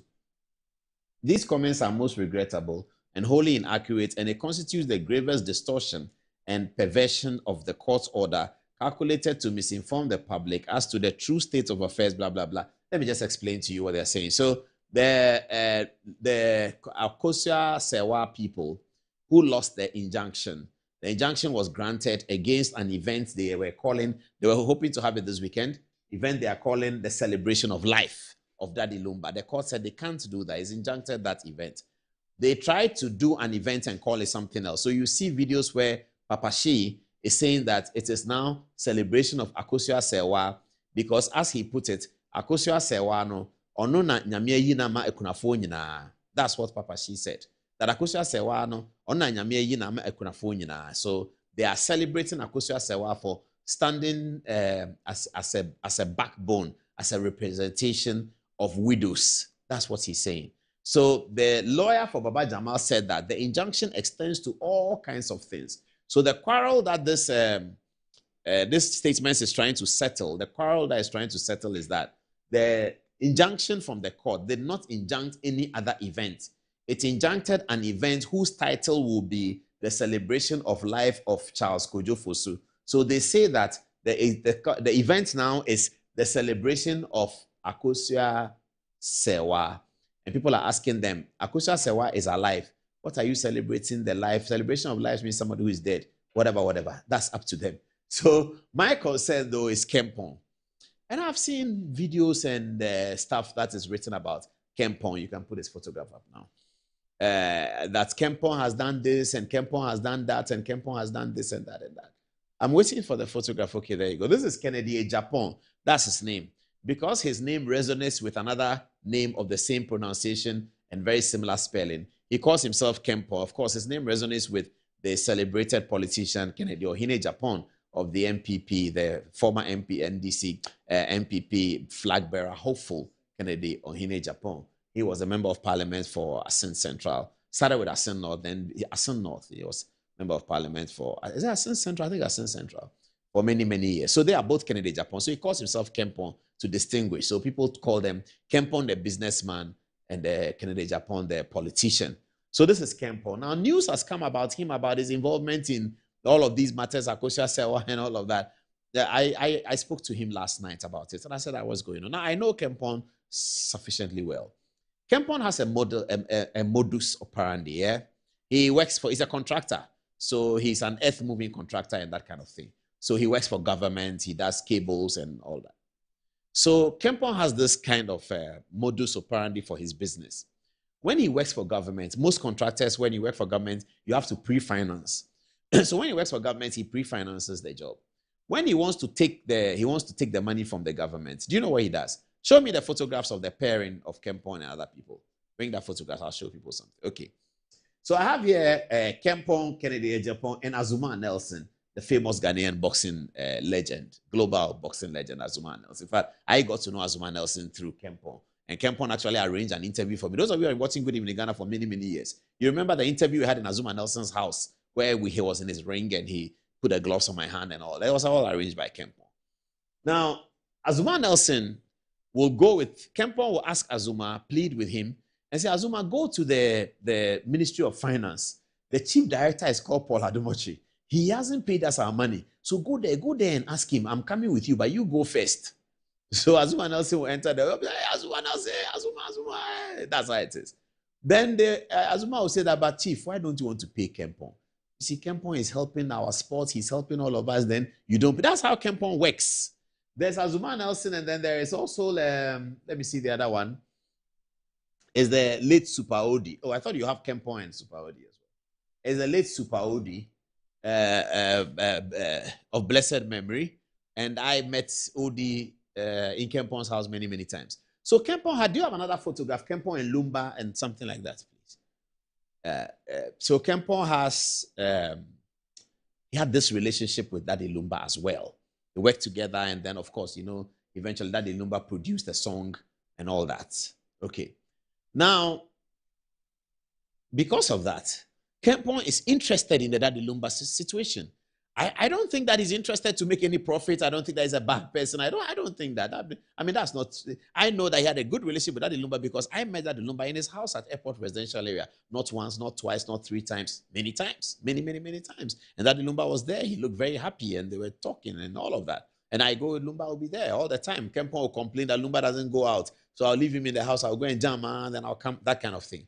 All kinds of things have been said about him, including the fact that they said he's thought to have borrowed a car from another Accra businessman, some Maserati. So he was asking me yesterday, Paul, but you know my Maserati. You've seen it before. You've seen it in my house plenty times. Why are they telling me that I borrowed a car from somebody? And, let's look at where the car is. Yes. I think this is the, no, not this one. Another one. Do I have another one? Yes. I think this is the house. This Kempong's house in Airport Residential Area. Quite a beautiful house. And that's a car. That's his car park. That's a car there. So, I mean, this thing is becoming very, very murky, isn't it? It's becoming very murky, and people are talking about people in different ways. From the little that I can say, I think that Tempest should calm down. I also just saw a video just coming into the studio that they have removed the Busiampenye and they have put a new Busiampenye there. We all enjoyed Lumba's music. There is a Bebrese. It's time for us to honor his passing. And so it will be important for all the stakeholders and the important voices, the big voices at East Legon, the important voices to calm down. Kempong just wants peace and let peace prevail. And that's the work that he's doing. So if you know more about the Lumba story and you can corroborate what I'm saying, please send us a text on Good Evening Ghana Official on Facebook. Okay, let's now go and listen to text messages, take a break, and come to reparations. It's a big story tonight. Patty, what are people saying?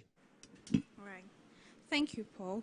So we have a long message from Junior Akbar Tamale saying that NDC never came to solve any problem in this country. They are rather going to others' problems. You can use propaganda to take over a country, and you still believe the propaganda. You can still believe the propaganda and think that you will make any meaningful policy to help the poor people of this nation. We just have to learn our lessons here so that next time we will vote a critical thinker, a man who can move this country forward.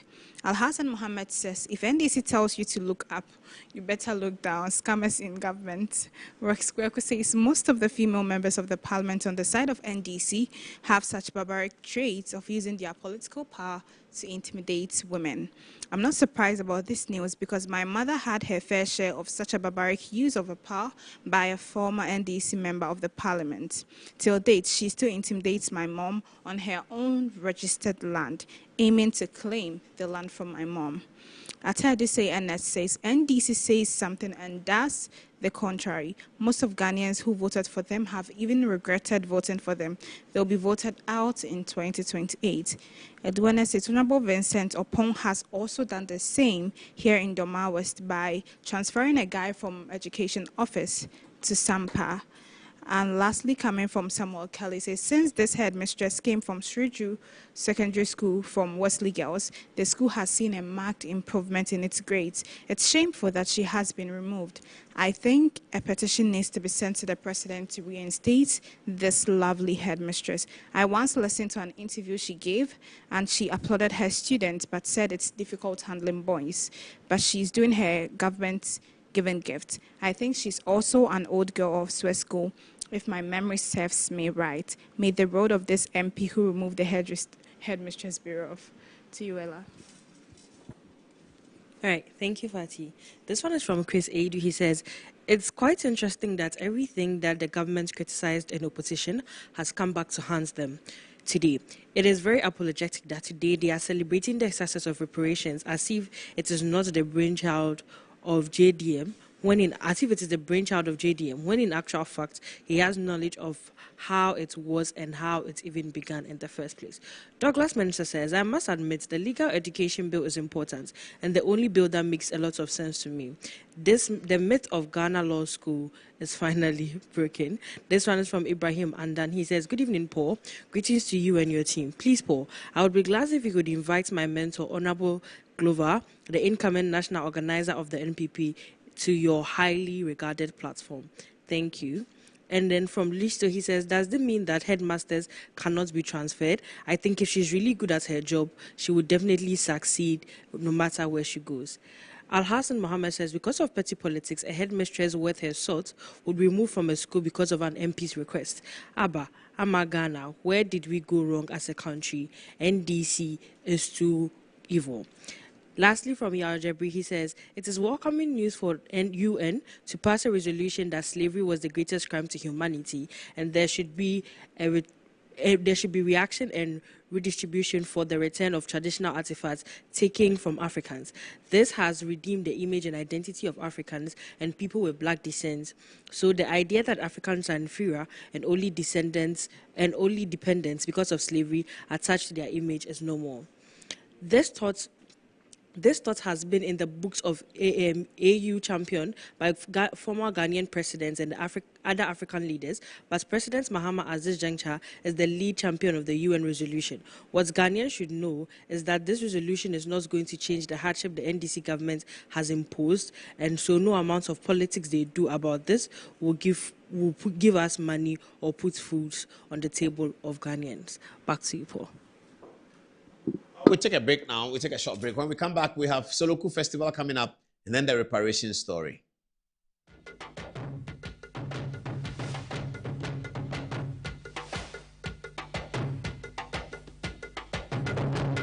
Bedum time aso. Hey, J.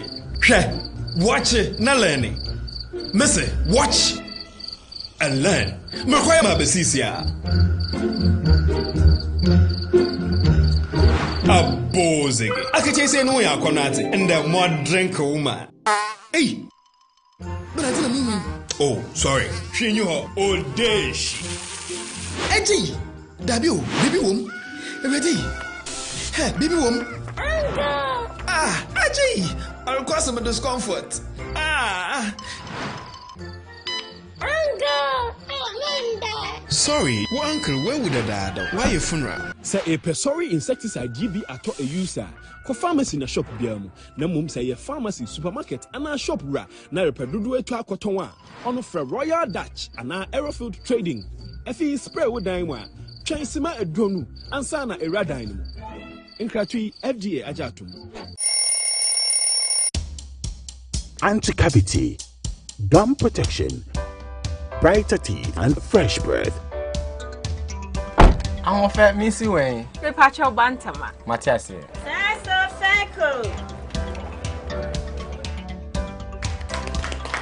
It's her smile. The fresh breath. Me, Judy said we used to Cal 360 toothpaste. Some kind. Cal 360 toothpaste. That's Kia. Cal 360 toothpaste. It's a gum protector. Onim Jom Kasan. Cal 360 did the way.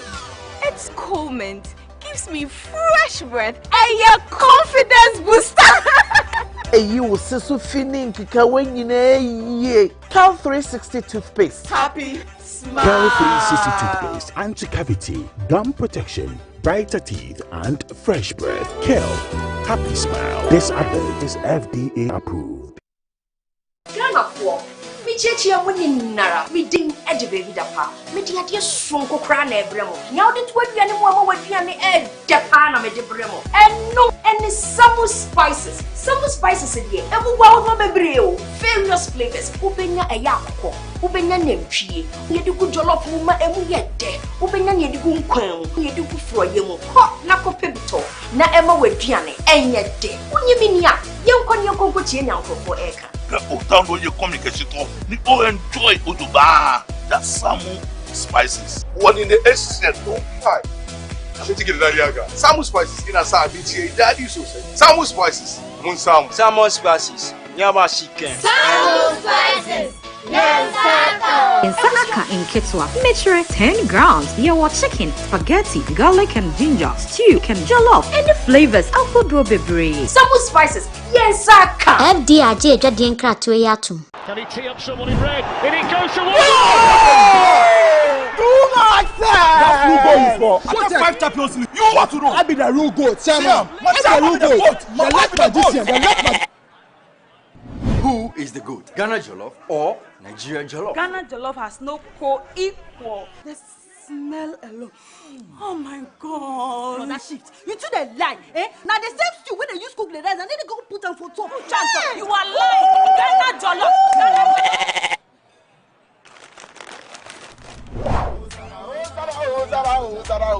Are you here? Forget everybody, yeah? My guy. Put some respect on the goat. On the goat. The only goat I know lives in Tama. Every year, we dey give to you back. We are talking about PET. I want some Yaji face. Except be the goat, huh? My guy, he be the goat. Though our choice of goats may differ in football, music, and jollof, Alomo Bitters always brings us together. Alomo, experience greatness in every moment. Drink responsibly. Not for sale to persons under 18, nor recommended to pregnant women. This advert is FDA approved.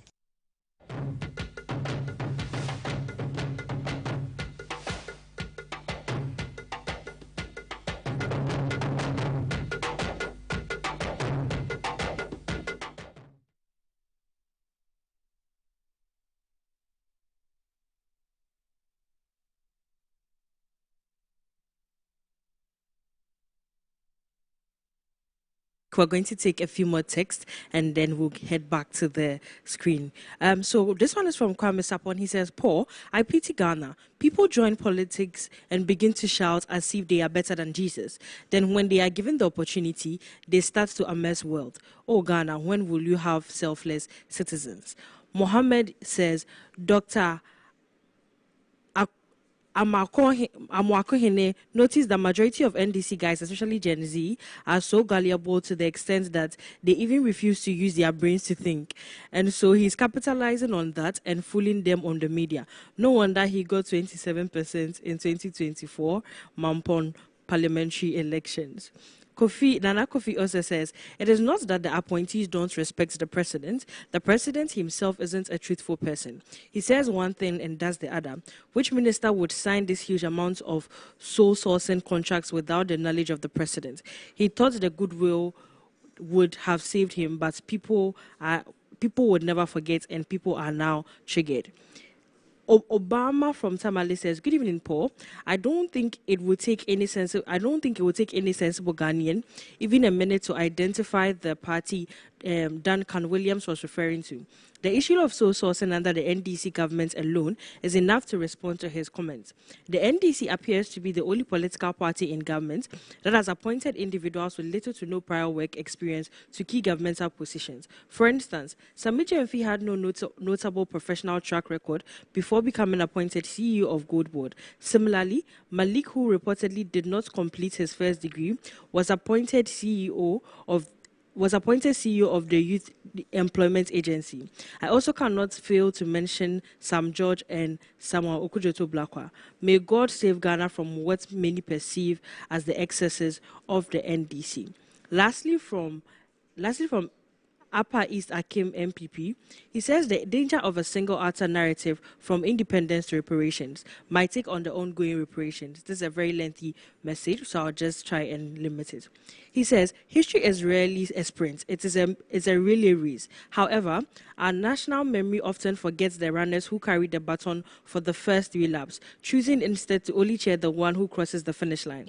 We see this today in global conversations on reparations, just as we saw it in the decades-long struggle for Ghana's independence. Currently, there is a narrative that the push for reparations at the United Nations in the historic vote yesterday, March 25th, 2026, is a solo achievement of the President John Dramani Mahama.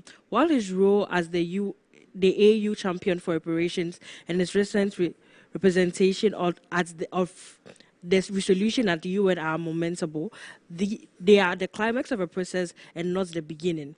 This process has been ongoing for a long time, and we need to equally acknowledge those who started the process. Lastly, from Al Hassan Mohammed, he says, if the NDC tells you to do something, please think twice, because these people are definitely just liars. Over to you, Fatih. All right, thank you. So coming from Nana Wusi says, please don't trust Ken Pon too much. Most of DL's old friends, he mentioned their names in his earlier time in his music career, isn't in talking terms with him before his demise. Yalfobi says it's a welcoming news for UN to pass a resolution that slavery was the gravest crime to humanity and there should be a reparatory justice and restitution for the return of traditional artifacts taken from Africans. Aduane says the same thing has happened here in Doma West constituency. The Honorable MP has also done the same thing to a guy in education office in Crown Kwanta. Emmanuel Hall says, indeed, I'm surprised how the Minister for Education and his deputy have stood aloof and can't say anything. This is bad. Now back to you, Paul. Okay. Lawyer Jebafo, you sit down. You can come through. It's fine. Okay, they don't want him to cross the camera. So, all right. It's a 10 minutes to the top of the hour, 11 o'clock. These are my most important story for today, because you see, when you are preparing for a show like Good Evening Ghana, which is so controversial and is so old and is so dynamic, and you get a call from Kweku Bak, who is concerned about something, and he says, Paul, you know how he talks soft today? I've seen your flyer, and I see that you're going to talk about the reparations thing. What is the angle? And I said, oh, boss, we are going to do the pros and cons. Some believe, some want it, some don't want it. We're going to do the pros and cons. We don't really have an opinion yet. They said, no, but there are some things I need to show you. You see, this thing started a very long time ago. Then suddenly he and his team pumped me plenty articles. And then I forwarded it to my lawyers, and they looked at it, and we are ready to do a presentation. It's a very, very interesting conversation here. This is John Dramani Mahama. Congratulations, Mr. President. The resolution went through 150-something members of the United Nations approving it. You done well. You have stepped in the UN shoes like Osaje for Dr. Kwame Nkrumah. That was President John Dramani Mahama, who spoke at the UN, delivered the resolution. What's the resolution about? The resolution is about reparations. Now, what is reparations? We'll get to the detailed meaning, but it created a whole lot of confusion. Are they giving what is reparations? Okay, so there was something called transatlantic slave trade, okay? And the transatlantic slave trade had people buying slaves and sending them abroad. And that is why you have African Americans. African Americans, they are Fantis, they are crews from Sierra Leone, they are from Ghana, from here. So, you know, these days they have this bone marrow thing they can do in hospital, and they can tell you, you are 25% Ghanaian. That's what brings Idris Elba to Ghana, because the thing has told him he's something percent Ghanaian. You are 95% Ghanaian. And this week we are celebrating the life of Minister Akbar Mohammed, one of my great friends in the diaspora. Minister Akbar Mohammed was a big supporter of Good Evening Ghana in the many, many years. Through Minister Akbar Mohammed, I met Ambassador Louis Farrakhan here in Accra, the M Plaza Hotel. Akbar Mohammed will come to Good Evening Ghana. He'll buy me books. A lot of my books I have on American politics. Akbar Mohammed. Akbar Mohammed told me that when he first came to Ghana and met with Fly Lieutenant Rawlings in the 90s, and he was walking through Ghana for the first time, he felt in himself that this is his home. He felt that very strongly. So he went ahead to buy a house in Tesano, brought his children to Ghana. His daughter was teaching at the Ghana International School. You know, Akbar became Ghanaian because that's what he felt. So the transatlantic slave trade is the reason why we have African Americans in the diaspora. Now, the story has been told that this was a wicked event where people were forced into slavery, and that at the end of the proclamation by the Republican Party that slavery was evil and against humanity, and slavery was abolished by America's Republican Party, and then slavery ended, some of the slaves were left in Jamaica, so they created a whole nation for themselves. Some were flown back to Liberia, where they began the Liberian nation, and all of that. The conversation today is that, should Africa be paid for the atrocities of slave trade? Now, some have gone beyond just the level of the slave trade and talked about the intricacies of slave trade. Now, when they look at the intricacies of slave trade, they come to the conclusion that the Africans themselves participated in the slave trade, that they were willing accomplices of the so-called European exploiters. That's the story they get once they look into the intricacies of the whole slave trade conversation. Now, because you were willing participants, when they say they are willing participants, it means that my grandfather, great-great-great-grandfather, may have had some control of some slaves in Ejoso or in Kwamo or in Jache or in Tikrom, Fumesa, and those places very near to Kumasi. My grandfather, great-grandfather, may have had some control of slaves.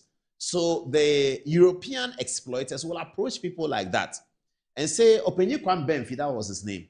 Openyekwan Benfi has slaves, so we buy them. So they negotiate and they pay for it. They paid cash, they paid schnapps, they paid gold, they paid this, they paid that. And the slaves will then be transported to Apam area, and then they go to Asim Manson, and then the door of no return, and they are gone. So these European exploiters did not grab the slaves on the street. They negotiated for them. It was an economic activity. And some of those who were sold into slavery were already serving as slaves within the context of Ghana, within our Ghanaian culture, within Akan, Ewe, Ghana culture. They were slaves. So there's a word that is shared by both Gans and Ewes, Gans and Ashantis. It means slave. That's where they say Odonko. The Gans say Odonko. The Akan say Odonko. Donko yeboa. Donko, this is slave. Odishie, any Odonko. Odishie is royal, and Odonko is slave. Why do we have the word slave in our cultural linguistics? It is because it exists. So some of these slaves who were sold were already serving slavery in the context of the African slave owner. So they were African slave lords. And so that's where, when you pinch the intricacies of the slave trade narrative, some people come up and say that, look, you guys forget about it. You were willing participants of that. So this is the whole matter. This has gone on for the last 50 years, and Africans have been talking about reparation. So President Mahama then finally moved the bill at the United Nations, and it got approved. Now, what Kweku Bakon is concerned about is the whole narrative that is generated as if this is President Mahama's victory. He thinks that no, it's not. It cannot be. This is historical. It's coming from somewhere. So let's get onto the touchscreen and assess that very, very well. So this is ARCC 2023 Accra Reparations Conference, 14th to 17th November. Guess who is there? It is H.E. Musa Mahamat. He is the chairman of the African Union. And then you have H.E. Azal, I can't see the name well. He is also from the African Union. And you have the host president, Nana Addo Dankwa Akufo-Addo, president of the Republic of Ghana. Now, Ghana was hosting this one. It's not because Ghana initiated reparations, but Ghana was occupying a position at the African Union that required that Ghana will host this one. So this is Accra Reparations Conference. Then there's more. This one is Reparatory Justice for Africa and People of African Descent.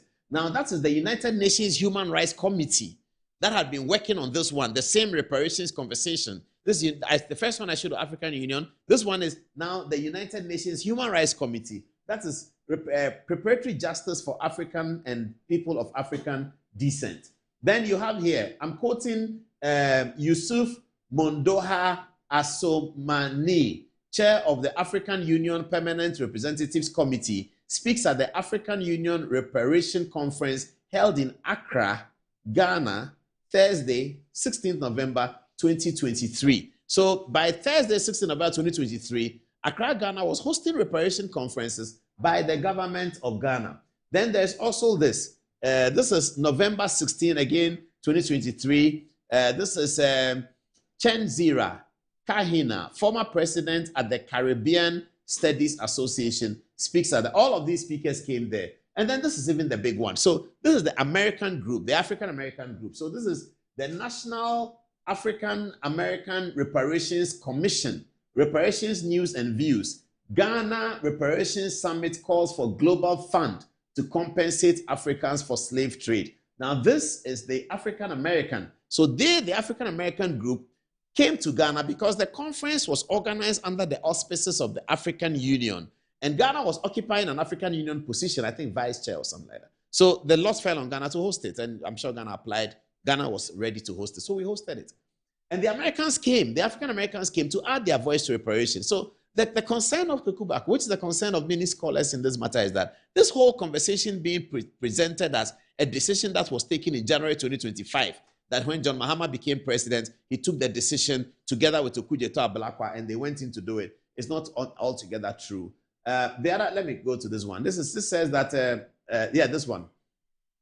Sorry, yes. Preparatory Committee for the 4th International Conference on Financing of Development. Now, this committee, this meeting that was talking about development financing, also had in it, as part of development financing the reparation and what we're going to do with resources that come from there. And Ghana to host the inaugural Accra Conference on reparation. So all of these things are the reparation. Justice for Africa and people of African descent through reparation. It's called the African Dialogue Series. So all of these events took place. Now, Ghana still occupies an important situation in the African Union, and Ghana had been leading the 2023 conference. So the lot naturally falls on Ghana to move the motion as President Mahama did. By the time if President Mahama was not president of Ghana in 2025, I'm sure that the notion would still have been moved anyway. Now, where is the important paragraph of President Mahama's statement? I'm showing you that the president himself he himself made reference to it. Is it?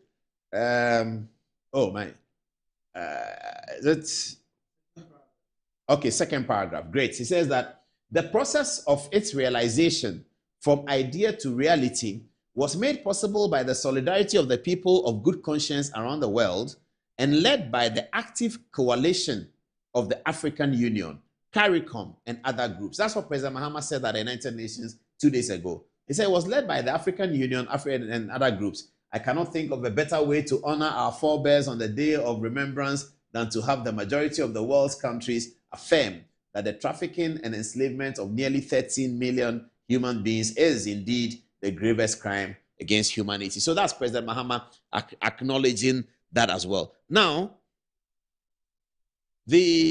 how you will know that this whole reparation conversation was going on, how you will know. And okay, let me pick up Kwekubako's comments, which he put on Facebook himself, which we found. It says he's referring to somebody called George Nkori, of course. As a Ghanaian, I am happy to see our president table that significant motion on our behalf at the UNGA, United Nations General Assembly. Commendable and positive. However, the momentum which drove the tabling of the resolution under reference preceded the advent of Mahama II administration in January 2025. The last but one leg of the momentum transpired in Ghana with the adoption of the Accra Proclamation, which reaffirmed Africa's collective commitment to the advocacy of reparatory justice. That was the immediate spark behind the AU's declaration of, quote, decade of action on reparations and African heritage, unquote. Factually, the centuries-long advocacy for reparatory justice achieved certain significant institutional landmarks in the form of the 1993 Abuja Proclamation, which recognized slavery as unprecedented crime against humanity, and subsequent, quote, CARICOM, Caribbean Community Reparations Commission's comprehensive framework for preparatory justice. Indeed, there had been some other interluding and interlocking initiatives in the chain in the Ghanaian context, praising contemporary initiatives, contributions under the administration of President Mahama and former President Akufo-Addo are not and should not be mutually exclusive. Both periods provide evidence of the continuity of Ghana's pioneering and contemporary contribution to the historical advocacy of reparatory justice. Truth be told, he says, historical records, both Ghana and Africa, do not and will not support any selective and exclusivist narrative. The records will vindicate the preceding observations. Methinks such needless selective narratives are historically unsustainable, if not intellectually dishonest, respectfully. My two words, he says. So Kwekubako Jr. is making the case that you can't not say this is a John Mahama project, etc., etc. Okay. I'm going to show you a video that firmly says that this project was already in the offing. I'm going to show you a video. What we have to praise the NDC government, though, is a continuity. And one thing I like about what Kwaku Baakoo is saying, I'm going to be talking to him about that later, is that this narrative, ladies and gentlemen, this narrative we are talking about, that John Mahama did the reparations and John Mahama was the one who did the motion, because at the time the motion was due, John Mahama was president, is the same story about Ghana's independence. Nkrumah was the one who declared it, but it started from somewhere to Nkrumah's declaration. That's why we say Founders Day. That's Kwaku Baakoo would disagree with me on that, fair enough. But this is what makes my point. This is what we've been saying, that when things happen, we have to interrogate it, and then we will see that there had been a trajectory, an organic link, a causation of events. That's what happened. Anyway, let me come back to the reparation story. I'll pick up this story another day. So this is Kwaku Baakoo's concern. It's a concern of many of the intellectuals I've spoken to this evening ahead of this reparations conference. I'm going to show you a video now. When in 2023, Akufo-Addo was really pushing this agenda of reparations because of Ghana's significance of the African Union. The whole African Union concept was dreamed by Ghana. It was a Kwame Nkrumah dream. So the Organization of African Unity is Kwame Nkrumah's baby. So Ghana has a preeminent place in developing ideas relating to these matters at the African Union. Akufo-Addo was very passionate about it and he championed it. Whilst he did that, after the African conference, here is Professor Ransford Jampo appearing on TV3 then to talk about Akufo-Addo's interest in the reparation. Have a look. I ask my students, do you think that the call for reparation is justified? Okay, and then the students are able to look at all the kinds of things that have happened to Ghanaians since independence to date, and they are able to unanimously dismiss the idea or call for reparation. Why?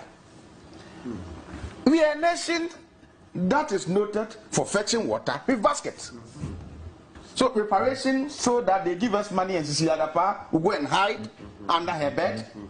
I mean, please, until we block all the leakages and slippages, until we show the political will to deal with corruption, until we demonstrate to our people that we are willing to govern well, the call for reparation would remain a wishful thinking or a wishful call for leaders who have nothing to say when they get to the international community. Right. If President Akufo-Addo is interested in reparation, let him begin to do his homework. Let him ensure that the leakages and slippages. The last time I asked, when they were trying to increase taxations on so many, I asked what they were using the money for, and people were insulting me. They didn't understand. I was trying to say that if you tax all of us and you put the money in a basket, okay, the money becomes like water that you put in a basket. It will leak into other people. So reparation under the current dispensation or under current happenings in Ghana is a call aimed at making people in government rich and further impoverishing the lives of the people, because we have a lot of resources, evidence abound to show. If you look at oil wells and all that, at the time President Akufo-Addo and his people took over, we had a lot of resources. They got more. Okay, they got more. So you need that money to do what? I'm telling other countries that we are making set demands to, that look, if they would heed to those demands, they should first ensure that we've sealed all the avenues for leakages. And Professor Ransford Jampo was not referring to President John Dramani Mahama. He was referring to Nana Akufo-Addo. The reparations narrative of Akufo-Addo had become so prominent that Ransford Jampo felt he had to say these things. Sisi Adapa is still there. It's been 14 months. Nobody has asked her for the money. But they used Cecilia Dapa's money situation to create a lot of hatred for the MPP.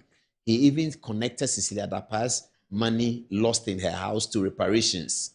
He said that, why should they? Reparations doesn't mean they come to give us money. And President Mahama didn't ask for that. In fact, the Foreign Minister Okudzeto Ablakwa was firm that it's not about giving us handouts. It's about other things.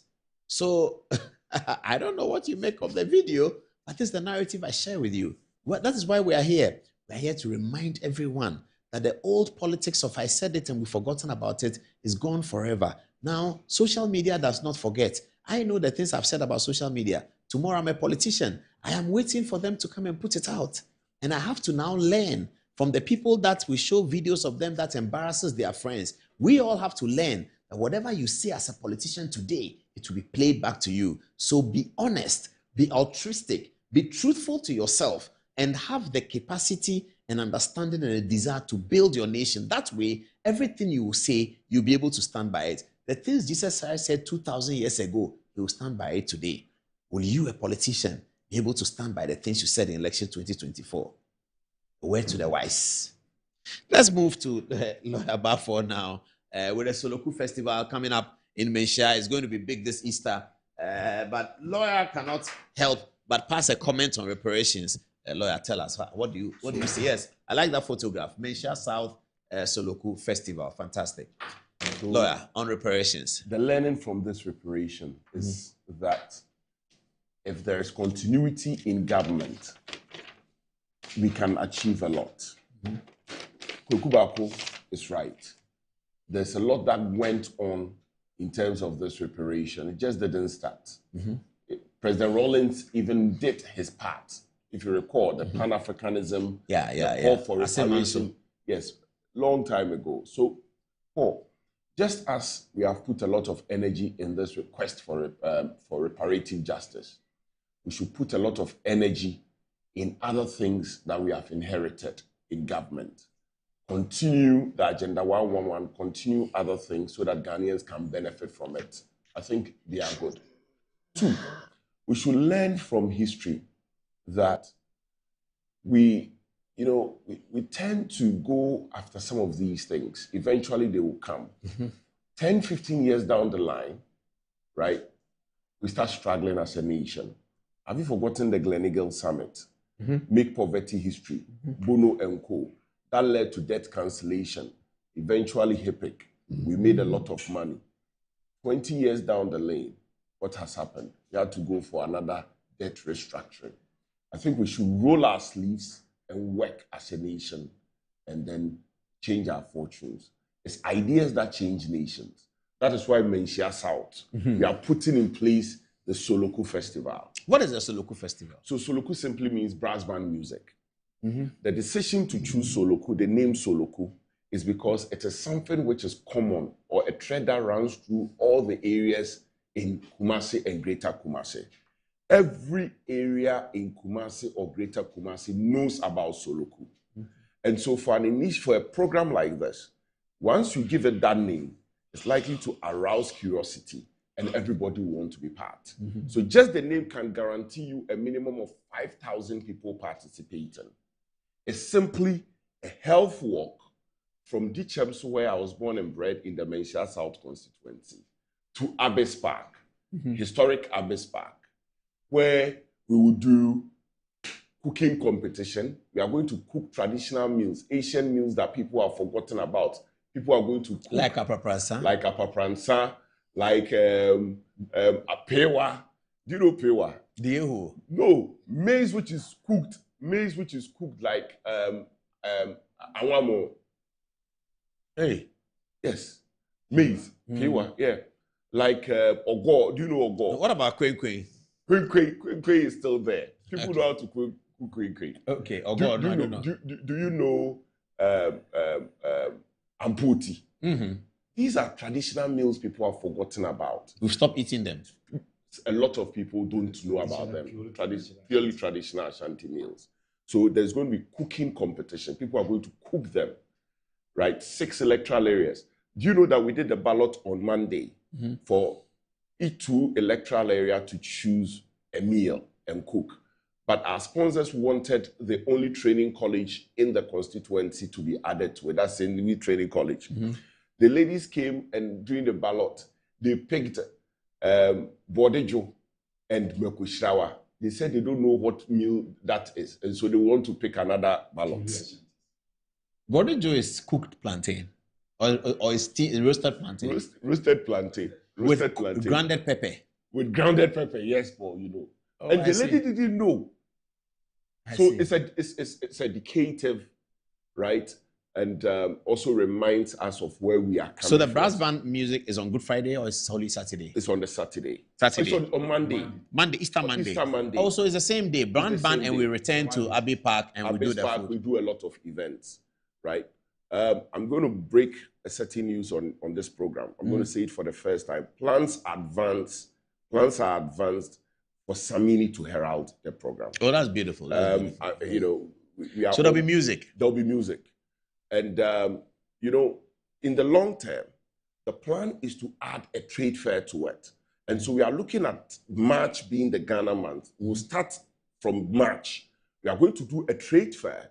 We are going to do a culture expose. And so anyone who wants to learn Adwa, who wants to learn Kete, would come to Menchia South and learn in the month of March, being Ghana month. Anyone who wants to learn how to wear the traditional cloth will come to Menchia South and learn. And then we'll culminate it on the Easter Monday with the Soloku Festival. It's simply a health walk with brass band music, which used to be called Tetin, right? And then subsequently became known as Soloku. The objective, Paul, is to revive or rejuvenate the local economy by driving traffic into the constituency. My constituency, Paul, Dichemso, where I was born and bred, which is an electoral area in my constituency, has 11 defunct hotels. 11 defunct hotels. Hotel de France, Hotel de Abidjan Hotel, Hafia Hotel, Nana Sabin Hotel, Fabulous Hotel. I know Fabulous Hotel. Plaza Hotel. And we are about 5 minutes away from Diamond Hotel. We are 5 minutes away from the Prempeh the First International Airport. And so, yet people will travel through my constituency and go to hotels in Ahojo. And so if I can revive this local economy, I'm sure people would, you know, invest in these hotels, revive them, and then my constituency will see life. There will be jobs for the teeming youth. You know, not many of them will apply to join the security service, which has become the job these days. And so my focus is to introduce things that will drive traffic into my constituency and rejuvenate it.